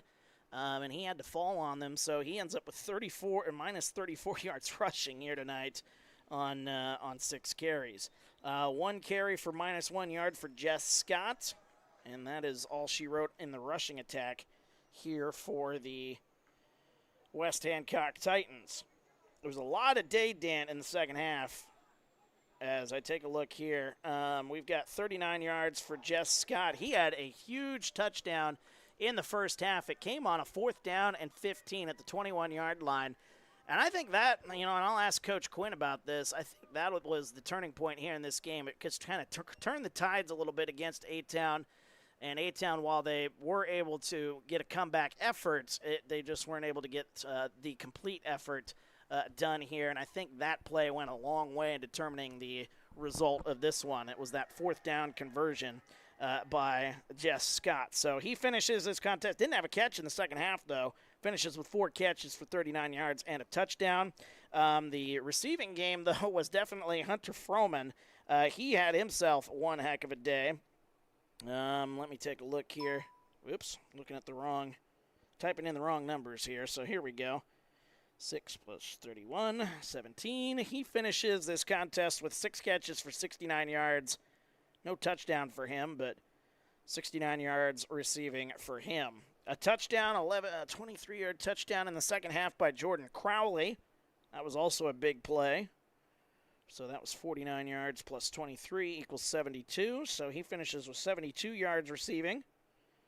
So 72 yards receiving for him, 69 for Froman, and 39 yards receiving. Be 183 yards receiving, 183 yards passing, I should say, for Braden Carter here in this contest. To go along with the 172 yards, 355 yards of total offense here by my tally for West Hancock here this evening. For the A-Town Tornadoes, their offense got going there in the second half, especially on the ground game. The ground game was non-existent in that first half. They finished the first half actually negative yardage, I believe, but it was Carson Stenger. It was all him in the second half. He put on one heck of a show. Big runs, running over defenders. But he finishes with 10 carries for 55 yards here in this contest. Starting quarterback Jameel Johnson was running for his life at certain points here tonight. He finishes with 2 yards on 6 carries. Let me see here. It was 2 yards carrying for Riker Darst, 5 yards for Evan Hook here tonight. Like I said, the rushing game, outside of some runs by Stenger there in that second half, pretty much non-existent in that throughout most of this game here. But the receiving game, though, the passing attack was it was one heck of a game here. Throwing the ball for Jameel Johnson. Big play after big play. 59-yard touchdown to Trey Keenan. Trey Keenan had 3 touchdowns here today. He had one from 59, one from 25, and one from 35. Trey Keenan is going to finish this game. Let me tally up his totals real quick here. With a ridiculous amount of receiving yards here. 163 yards receiving on 7 catches here tonight with 3 touchdowns. So that's a pretty good day at the office there for Trey Keenan. Evan Scott here, 22 yards. And then he had the 77-yard touchdown here today. -2 plus 5 plus 16 plus 17 plus 9. 144 yards receiving on 7 carries, or 7 receptions, I should say. For Evan Hook here, so a good day receiving for him.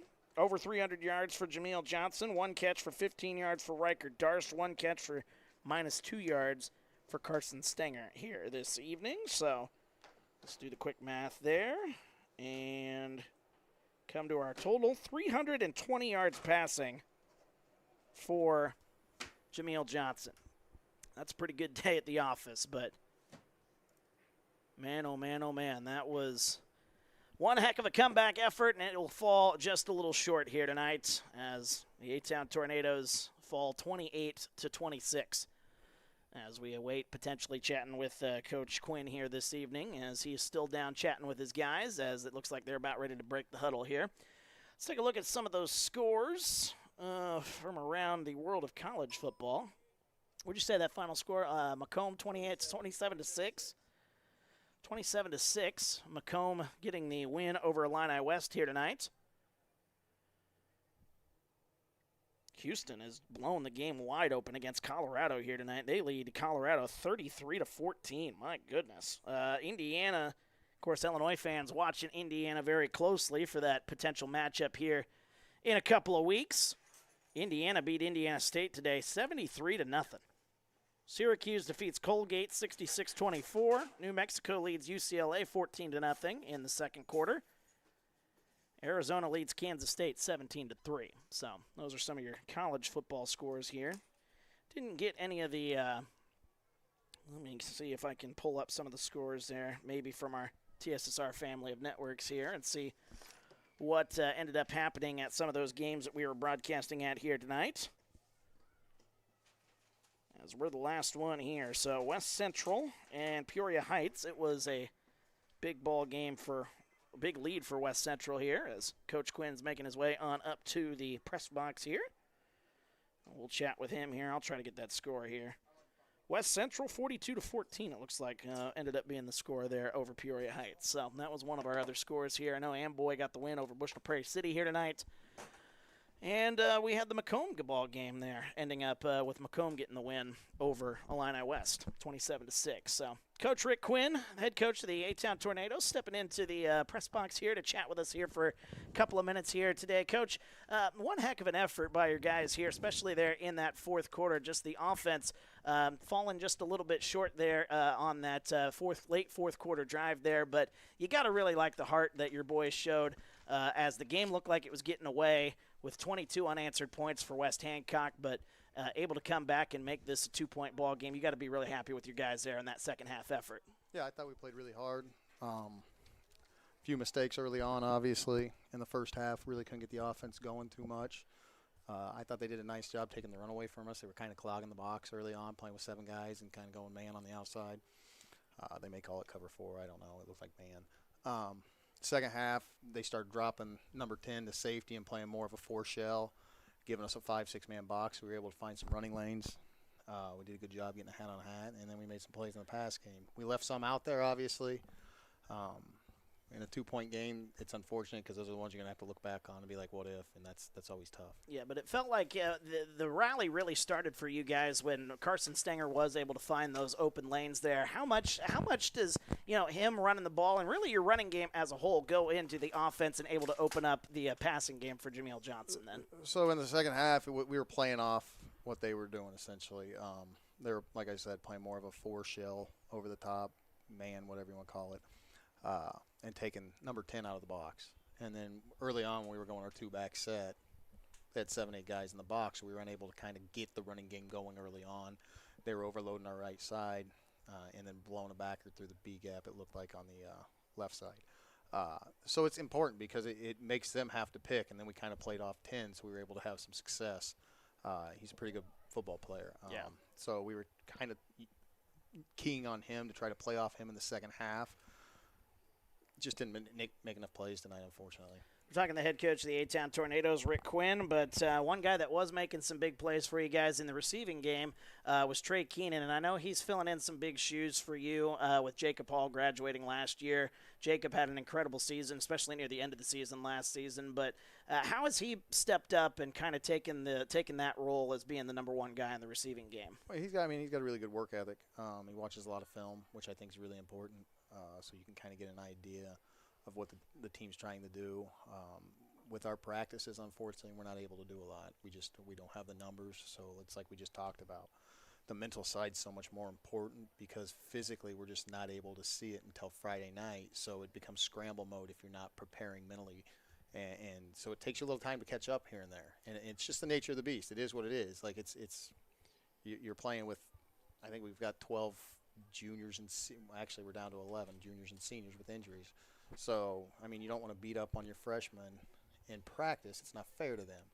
So you don't get that live look a lot during the week. So the mental aspect of watching film and stuff like that, and he dives into the film and studies it. He works on his craft and his routes and stuff like that. And he's only a sophomore, so, I think the future's really bright for him. Certainly is, and he's going to be a lot of fun to watch here over the next few years as we're talking with head coach Rick Quinn here. It feels like the last couple of weeks, though, your defense and arguably in the game against Anawan Wethersfield before things kind of got away from you here, the defense kept you in the ball game here. Feels like the defense has kind of been your calling card throughout much of the season so far here. What have they been doing right to keep you guys in the ball game? And they really kept you guys in that ball game there in the second half. Well, I think they're playing hard. That's number 1. It's a lot of the same guys. So, credit to them because they're out on the field a lot. You're playing 14, 15 guys. It's pretty humid out tonight. A lot of them aren't coming off the field. So, credit to them not hanging their heads because they could have easily hung their head and let that get away from us. But they battled to the very end, and we just came up 1 play short, kind of like last week. Yeah, and tough losses here the last couple of weeks, but certainly some things to hang your hat on there. But it kind of just felt like this game really turned on its head there with those fourth down plays defensively. Though, yeah, we were talking about how good the defense was, but did you feel like those fourth down conversions by West Hancock for touchdowns kind of was the turning point of this ball game? That was a big one on 4th and 15, 4th and 16. He threw up a prayer and somebody came down with it. Right. It just wasn't us. And I think 9 out of 10 times we probably make that play. This just happened to be the one. I mean, it looked like he was sandwiched between 2 defenders, and he just went up and got it. And that's how the game works out sometimes. It usually comes down to the team that makes the most plays. To our credit, we found a way to rebound and get back in the game. We just we got to get going a little earlier offensively.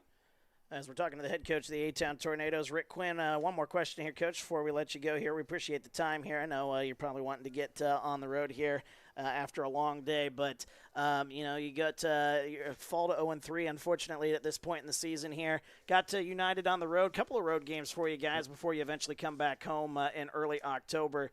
What's the message going to be for the guys going into United and for those 2 road games here the next couple of weeks? You have to stay the course. I mean, your season's not over. You're 0-3. You've kind of painted yourself into a corner per se.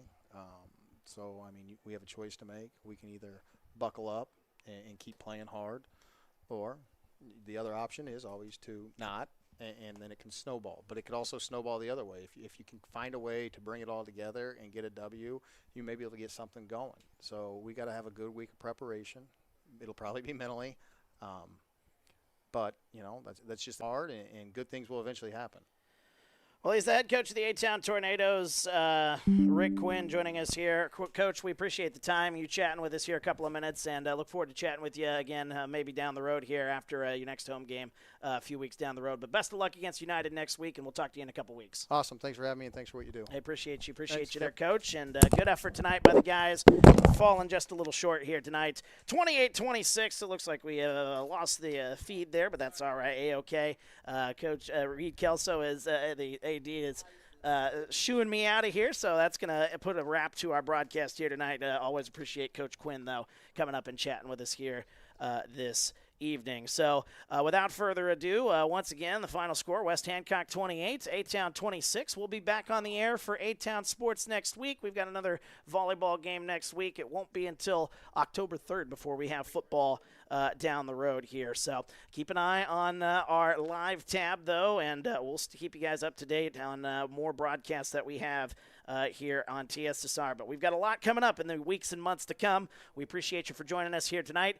West Hancock gets their first win of the season. A-Town looking for their first. We'll have another broadcast here on October 3rd from A-Town High School on the football side. More volleyball coming up throughout the next couple of weeks here as well. But for our great cameramen here helping us out here for A-Town High School, my name's Wyatt Reed. Thank you so much for joining us here tonight.